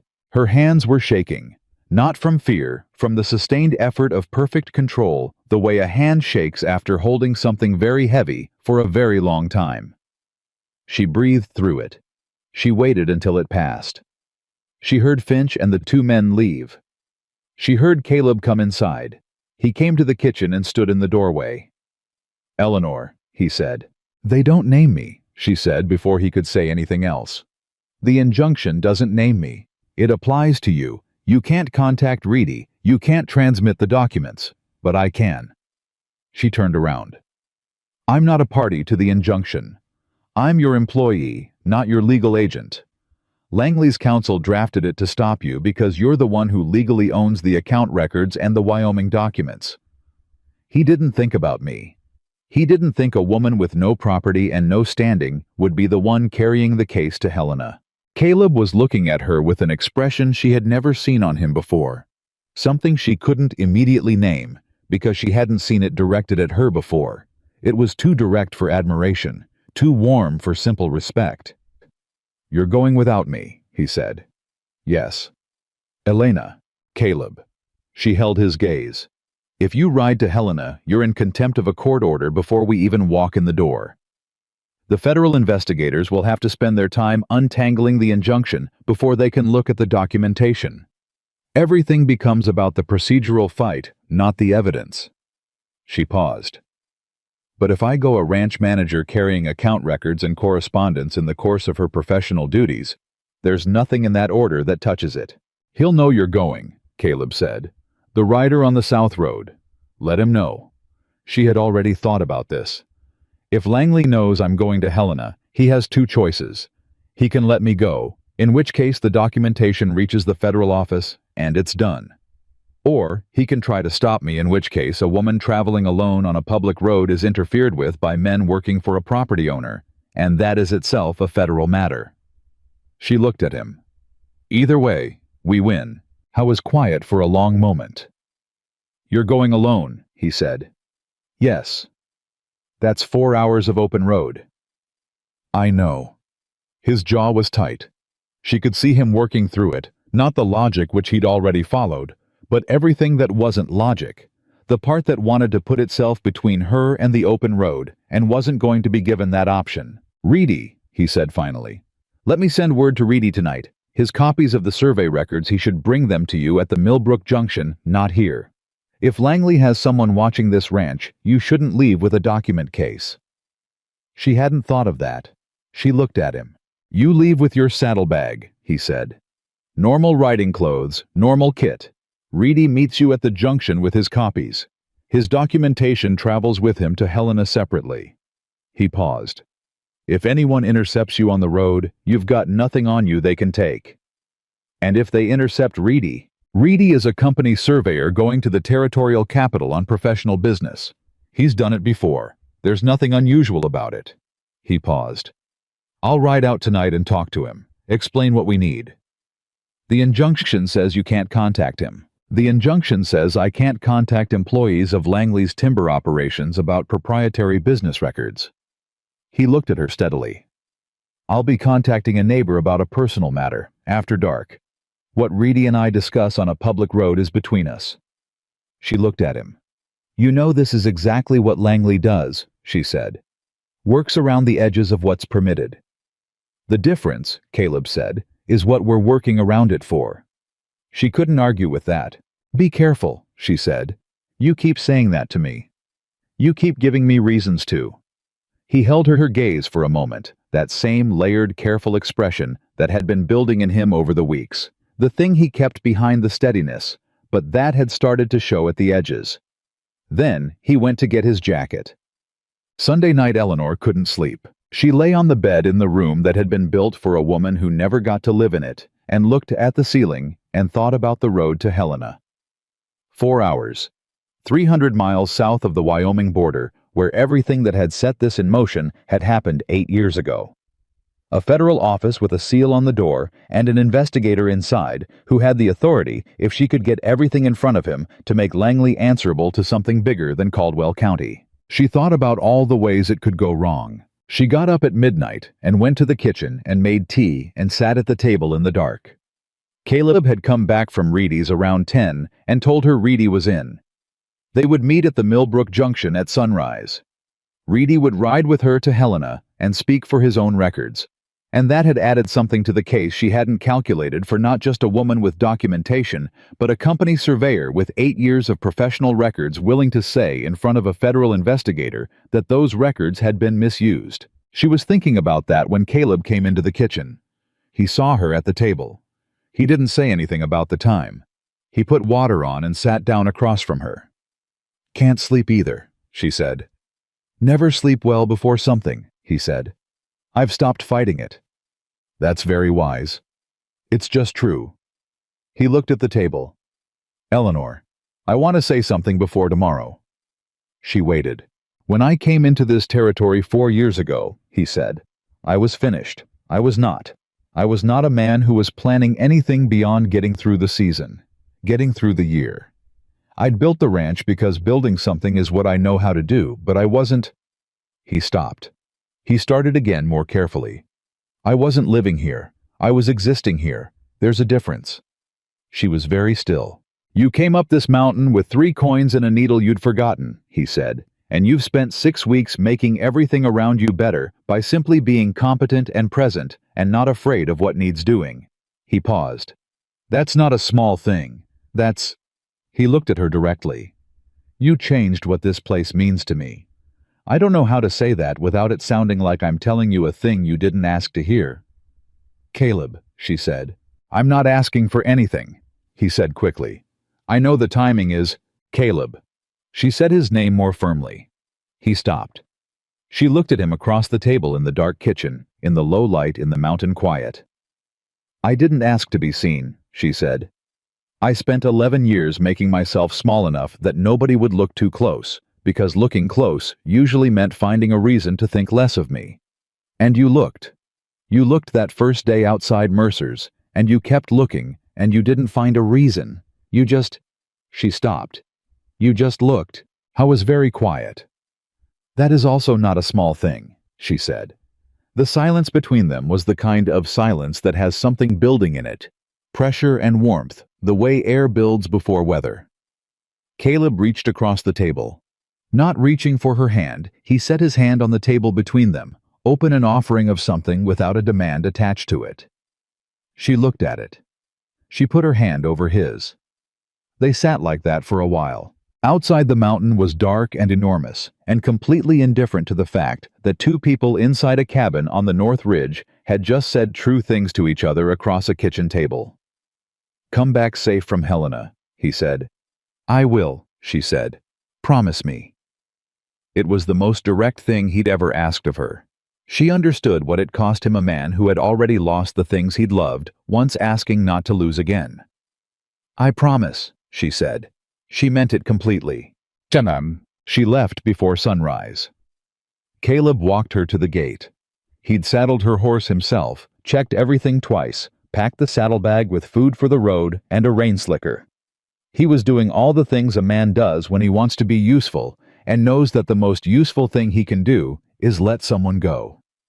At the gate, she turned to him.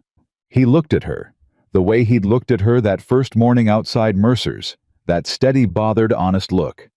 Except it wasn't bothered anymore. It was something else entirely. "I'll be back by Thursday," she said.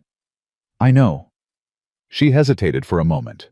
Then she did something she hadn't planned on doing. She stepped forward and put her arms around him briefly, and felt his arms come around her in return, solid and careful and completely certain.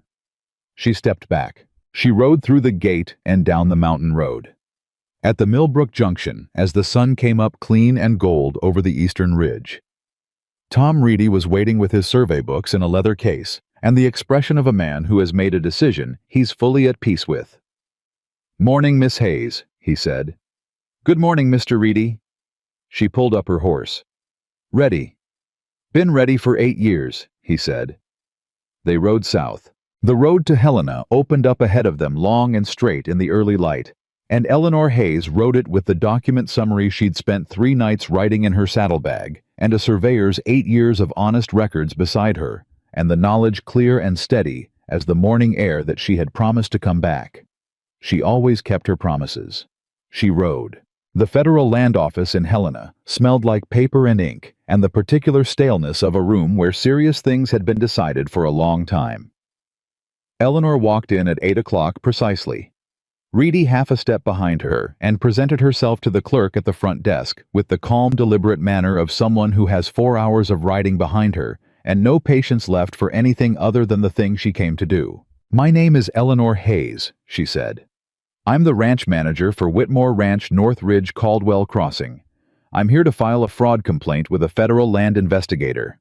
I have documentation relating to an ongoing scheme affecting federal homestead lands in Montana Territory, and prior documentation of the same party's involvement in a Wyoming Territory fraud case in 1875. She set the summary on the desk. "I'd like to see whoever handles this, today." The clerk, young, startled clearly, not accustomed to women walking in at opening hour with document cases and voices like that, looked at the summary, then at her, then at Reedy. "I'm Tom Reedy," Reedy said, holding up his survey case. "Company surveyor, North Ridge Timber Operations. I've got 8 years of survey records that back up what she's telling you." The clerk went to get someone. They waited 12 minutes. Eleanor counted them. She sat in the straight-backed chair against the wall and kept her hands still in her lap and went through the document summary in her mind. One more time. Timeline, evidence, connection pattern. The way she went through a cutting plan before she put scissors to cloth. Every seam accounted for. No wasted material. The man who came out was not what she'd expected. She'd expected bureaucratic caution, the institutional slowness of a man who needed to be persuaded that something was worth his time. What she got was a compact, gray-haired man named Investigator Aldous Crane, who read the first 2 pages of her summary in the hallway outside his office, and then looked up at her with eyes that had seen enough fraudulent land schemes to recognize one on sight. "Come in," he said. They were in his office for 3 hours. Crane asked questions the way a surgeon cuts precisely without wasted motion, going straight to the point that needed examination. Eleanor answered every one. When she didn't know something, she said so, and told him where the answer was in the documentation. When Reedy needed to speak to the survey records, she gave him the floor completely and didn't interrupt. At 10:45, Crane set down his pen and looked at the organized stack of documents on his desk. "Miss Hayes," he said, "I've been investigating land fraud in this territory for 11 years. In that time, I have seen a great deal of incomplete, sloppily documented, and emotionally motivated complaint filings." He paused. "This is none of those things. This is one of the 3 best organized complaint filings I have received in my career." Eleanor kept her expression neutral. "Can you act on it?" "The Wyoming connection gives us federal jurisdiction, regardless of the Montana evidence," he said. "The Wyoming fraud was on federal homestead land. That's our territory. The fact that the same party is operating an ongoing scheme in Montana, using the same methods." He looked at the timeline she'd prepared. "This is not a coincidence. This is a business model." "Yes," she said. "That's exactly what it is." "I'll need to brief the Territorial Marshal's office," Crane said, "and coordinate with the Wyoming Land Office to pull their records on the Cutter case. Given what you've brought me, I'd expect we can have a federal inquiry opened within the week." He looked at her steadily. "I want to be honest with you, a formal inquiry, an investigation, a prosecution that takes time. Langley won't be arrested tomorrow." "I understand that," she said. "But can you stop the ongoing payments fraud, the timber contracts? A federal inquiry opens, and any contracts under examination are immediately frozen pending review." "Yes. That stops within days of the inquiry being formalized." He looked at Reedy. "Your survey records will need to be formally submitted to this office. Are you prepared to do that today?" "That's why I'm here," Reedy said. Crane called his clerk. They spent another 40 minutes signing documents, having records formally received, filling out the complaint forms, in Crane's deliberate institutional handwriting. When it was done, Crane gave Eleanor a receipt, a formal federal document acknowledging the complaint and assigning it a case number. She looked at that case number for a long moment. She thought about the tin box under the kitchen floor, about Mrs. Prentice and 5 years of shorted payments, about the 4 families in Wyoming whose land had been taken by a man who was counting on no one ever connecting the pieces. She put the receipt in her jacket pocket. "One more thing," she said. Crane looked at her. "The man who organized this documentation," she said. "Caleb Whitmore Ranch. He's the one who kept the Wyoming documents for 8 years. He's the one who came down off his mountain when he saw what Langley was doing in this territory. He's under a local court injunction right now, a justice of the peace in Caldwell Crossing. Clearly, Langley's man that's been designed to prevent him from doing exactly what we've done today." She met Crane's eyes. "He couldn't be here. That's why I am." Crane was quiet for a moment. "The injunction," he said. "Do you have a copy?" She pulled it from the summary case. She'd brought it on the reasoning that anything Langley had done was evidence of something. Crane read it. His expression didn't change, but his stillness became a different kind of stillness. "An injunction issued by a local justice of the peace to prevent a property owner from discussing his own account records with a federal investigator," he said. "That's what it amounts to, yes." "That injunction," Crane said carefully, "is going to become part of this file. And when a federal inquiry supersedes local jurisdiction, which it will, that injunction becomes void." He set it on the stack. "Mr. Whitmore will hear from this office directly." Eleanor stood. She shook Crane's hand. Reedy did the same. They walked out. On the street outside the federal land office, Reedy let out a long breath and said, "Well." "Well," Eleanor agreed. "You did that," he said. "Most of it." "We did that," she said. "Your records are the foundation of everything." He shook his head slowly. "I've been carrying those survey books for 8 years, thinking they were just records, just numbers. Work I did because I'm an honest man, and that's what honest men do." He looked at her. "Turns out honest work matters, even when nobody's looking at it." "Especially then," Eleanor said. She was already thinking about the road north. She rode hard on the way back. Not recklessly, she wasn't a reckless woman, but with the focused, steady speed of someone who has finished one thing and needs urgently to get to the next. The receipt was in her jacket pocket, the federal case number against it, and she could feel it there. The way you feel something important, with a kind of awareness that isn't quite physical. She was 2 hours north of Helena, at a point where the road passed through a stand of pine before opening up to the long valley approach to Millbrook, when she heard the horse. One rider, coming up fast behind her, gaining. She didn't look back immediately. She listened the pace, the weight of the horse, the direction. Not a traveling pace, not a coincidence. She looked back. The rider was one of the two men who had come with Finch on Thursday. The larger one, the one who'd looked at her with that uncertain expression when she'd refused to be frightened. He wasn't uncertain now. He was riding with purpose, closing the distance between them, and his right hand was not on the reins. Eleanor looked forward. The pine stand was 40 yards ahead. The road through it was narrow. If she reached it before him, the trees would restrict how he could approach. If she didn't reach it first, she pushed the horse. Her horse was good. Caleb had saddled her on the best horse on the ranch, she realized now, not by accident, and it responded. She hit the pine stand at a canter, and the rider behind her was 20 yards back, and she went through the trees, fast branches close on both sides, the ground changing under the hooves. And then a second rider came out of the trees ahead of her. She pulled up. 2 of them, one in front, one behind. She was between them in the narrow road through the pines. The man ahead was unfamiliar, older. The kind of face that had spent a lot of years doing other people's difficult work. He had his horse across the road. "Miss Hayes," he said, "Mr. Langley would like the documents you took to Helena this morning." Her heart was going fast. She kept her hands loose on the reins. "I didn't take any documents to Helena," she said. "I made a formal complaint filing on behalf of Whitmore Ranch. Those documents are now in the possession of a federal land investigator and have been formally received into the federal case file." She held his gaze.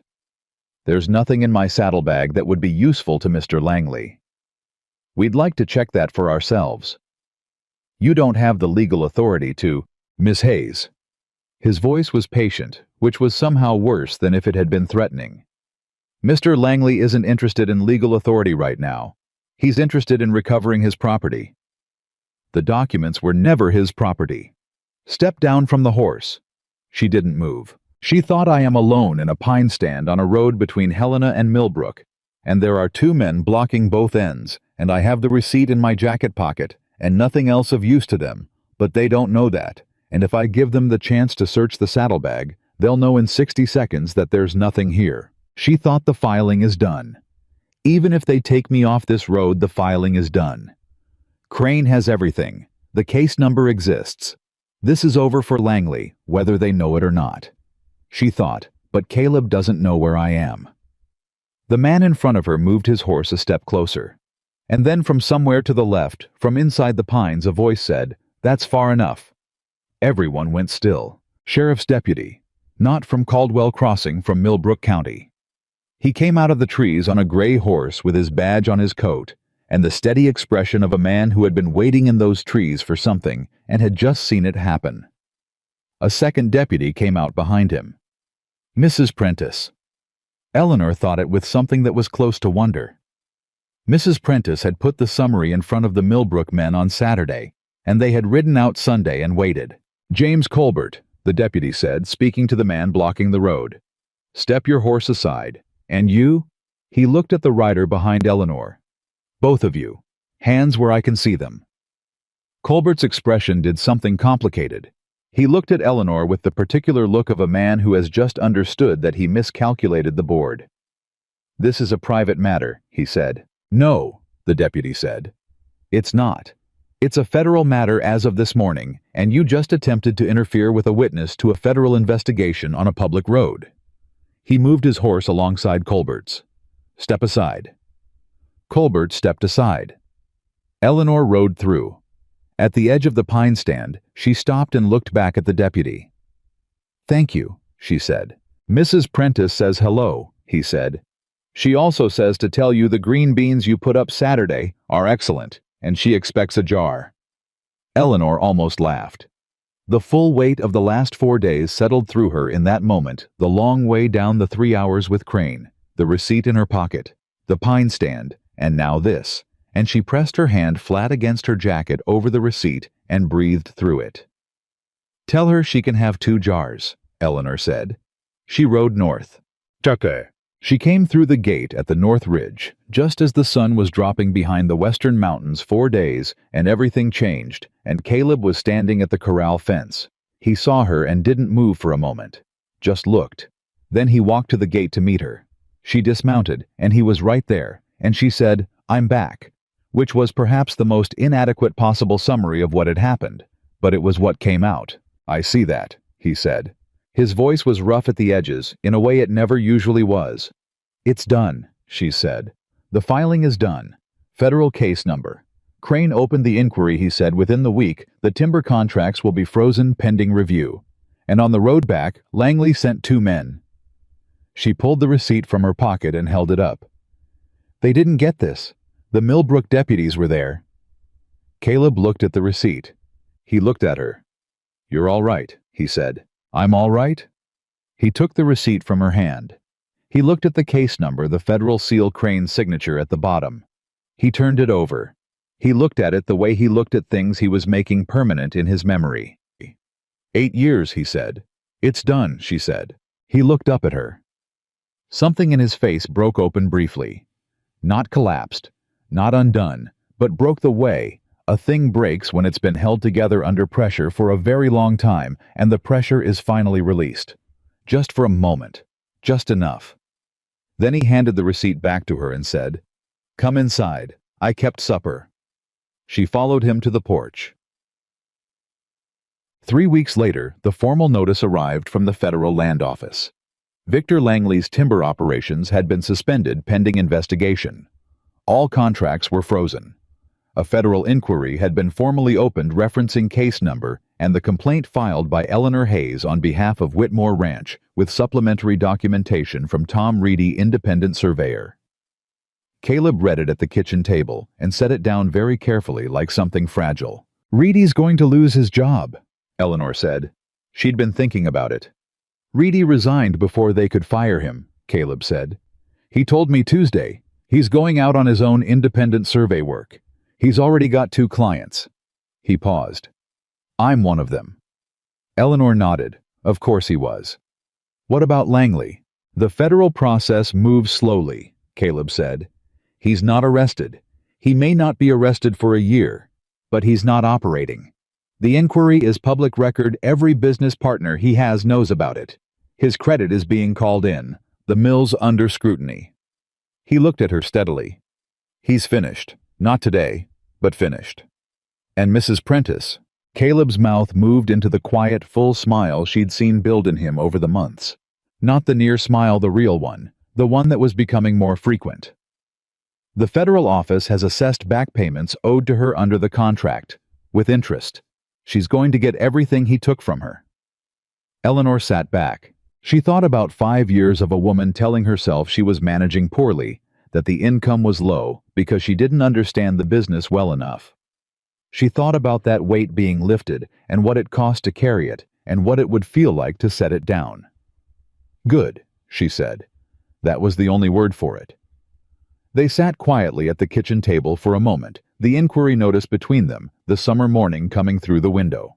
Then Caleb said, "I want to ask you something." She looked at him. "You've been managing this ranch for 3 months, he said. You've reorganized the accounts, identified the fraud, carried the case to Helena, survived a pine stand ambush, put up 7 jars of green beans." He stopped. Something in him was not the usual steady. There was a quality to his stillness that she recognized now as the opposite of composure. It was concentrated effort. "You could go anywhere from here. You've got the receipts, the salary, the references. You could go to Billings or Helena or—" "Caleb," she said. "Let me finish," he said. She waited. "I built this ranch to have something of my own," he said. "After I lost everything I'd had before I came up this mountain, and I built something with my own hands that couldn't be taken from me. That was enough for a long time. It was what I needed." He looked at the table. But it was a half-life. I was here and working and getting through the seasons and calling that living, and I'd convinced myself that was all there was going to be. He looked up at her. And then you came through the gate with a needle you'd forgotten and a water trough that needed leveling, and He stopped again. I started living again. Not getting through. Living. That's different. You know it's different. I know it's different, she said quietly. I'm asking you to stay, he said. Not as the ranch manager. I'm asking you to stay because this place is yours as much as mine now, and because I am better as a man in every way that counts when you're here. He paused. I'm not asking you to decide anything today. I know. Yes, Eleanor said. He stopped. Yes, he said. Yes, she said. She said it the same way he said things, simply, completely without excess or performance. I'm not going to Billings or Helena. I'm not going anywhere. She met his eyes across the table. This is my home, Caleb. I think it's been my home since the first morning I sat on this porch with a saddlebag in my lap and didn't want to leave. He was very still. Then he reached across the table, the same gesture as the night before Helena, his hand open between them. She put her hand in his, this time not over it, in it. His hand closed.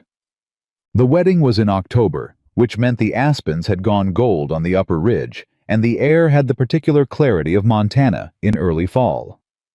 Mrs. Prentice stood up for Eleanor, which surprised no one who knew her.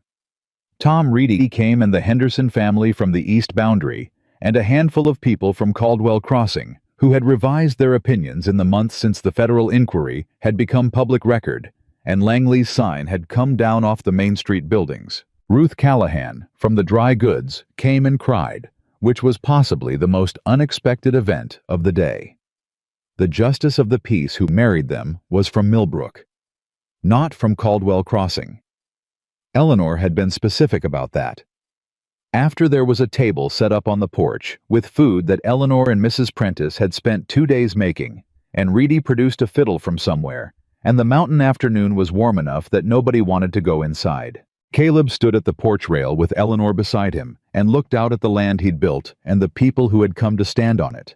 And he thought about the man he'd been 4 years ago, finished quiet, half alive on a mountain, and the distance between that man and this one. What are you thinking? Eleanor said. That I was wrong, he said. She looked at him. About what? About this being enough. He meant the land, the cattle, the work, the solitude. I thought being here and working and getting through the seasons was enough. I convinced myself it was all I was going to have. He looked at her. I was wrong. You weren't wrong, she said. You were waiting. I didn't know I was waiting.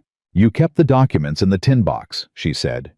8 years. You didn't throw them out. You kept them because some part of you knew that one day they'd matter. She looked up at him. You kept them the same way I kept my mother's thimble. The same way you build a room for a sewing room, even when there's no one to sew in it. You kept the things that meant something was still possible. He was quiet for a long time. I built that room, he said slowly, because I couldn't quite stop believing that the house should have everything in it a home needs, even when there was nobody to fill it. And now there is, she said. He looked down at her. She looked back up at him. Between them was everything that had built over the months, the kitchen table and the account books and the pine stand and the receipt in her jacket pocket. And the night before Helena, when he'd said, "Come back safe," and she'd said, "I promise," and she had. There is, he said. He put his arm around her shoulders. She leaned into him. Around them, the gold afternoon continued, the fiddle played, and the mountain was its own unchanging self, above and behind it all, enormous and clear and permanent. A year later, the North Ridge cabin had more rooms in use than it had ever had. The sewing room was Eleanor's now fully and finally, her threads in the wooden box. Her father had built her mother's thimble on the shelf, the work table placed for the best morning light. She still took commissions from the town, writing down on Tuesdays, but the work she did now was work she chose, not work she was desperate for. Mrs. Prentice visited on the first Sunday of every month, and sat on the porch and argued with Caleb about soil management, and gave Eleanor her opinion on whatever Eleanor was currently working on, solicited or not.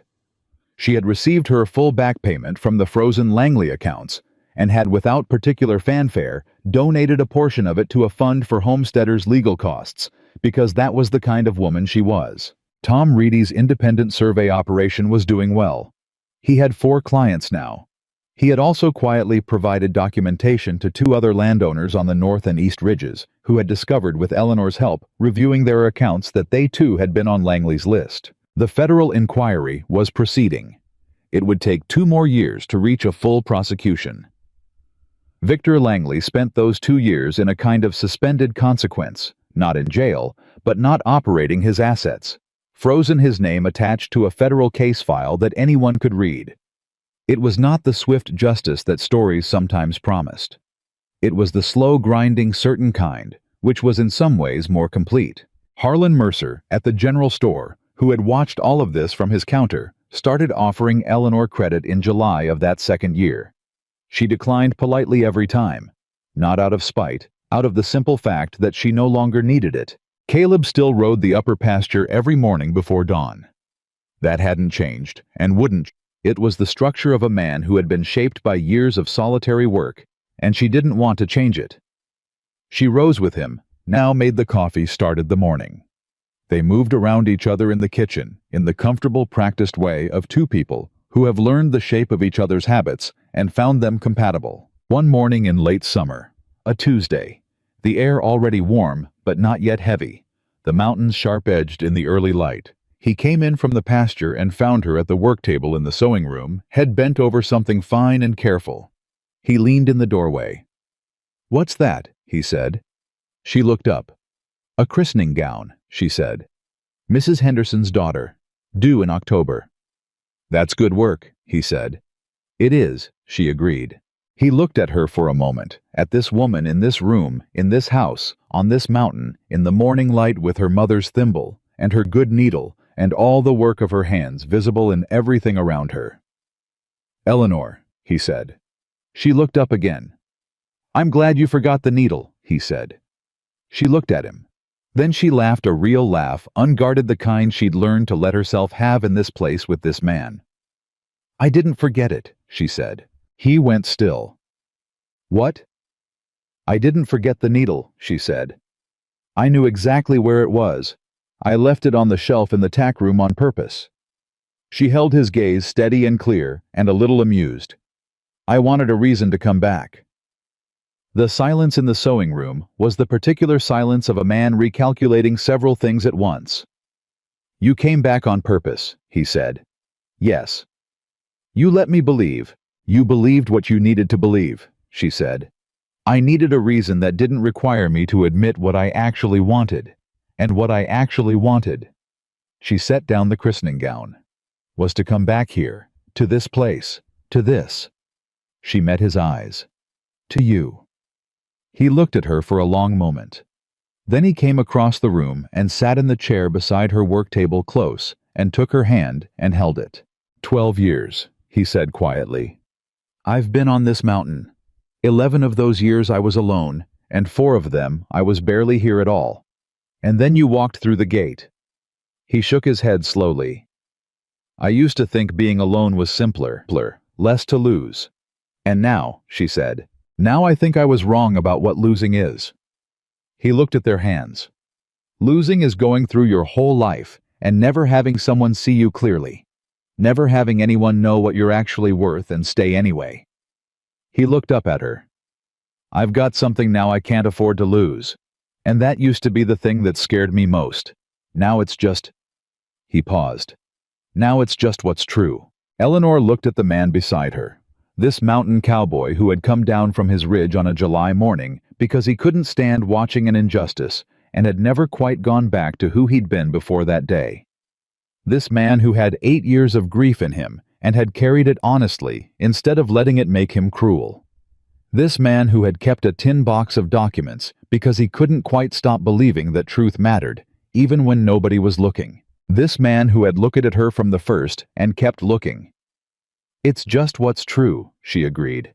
Outside, the mountain morning was doing what it always did, vast and unhurried and completely indifferent to human troubles, and inside the North Ridge cabin, in a room that had been built for a woman who never got to live in it, and was now finally full of life and light and the work of careful hands.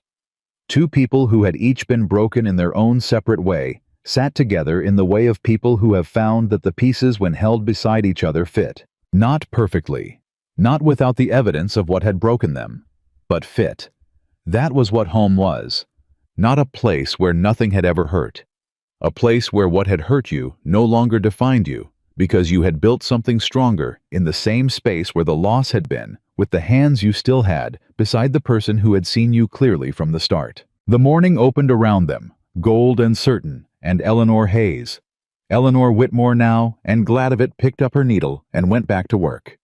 She was exactly where she had chosen to be.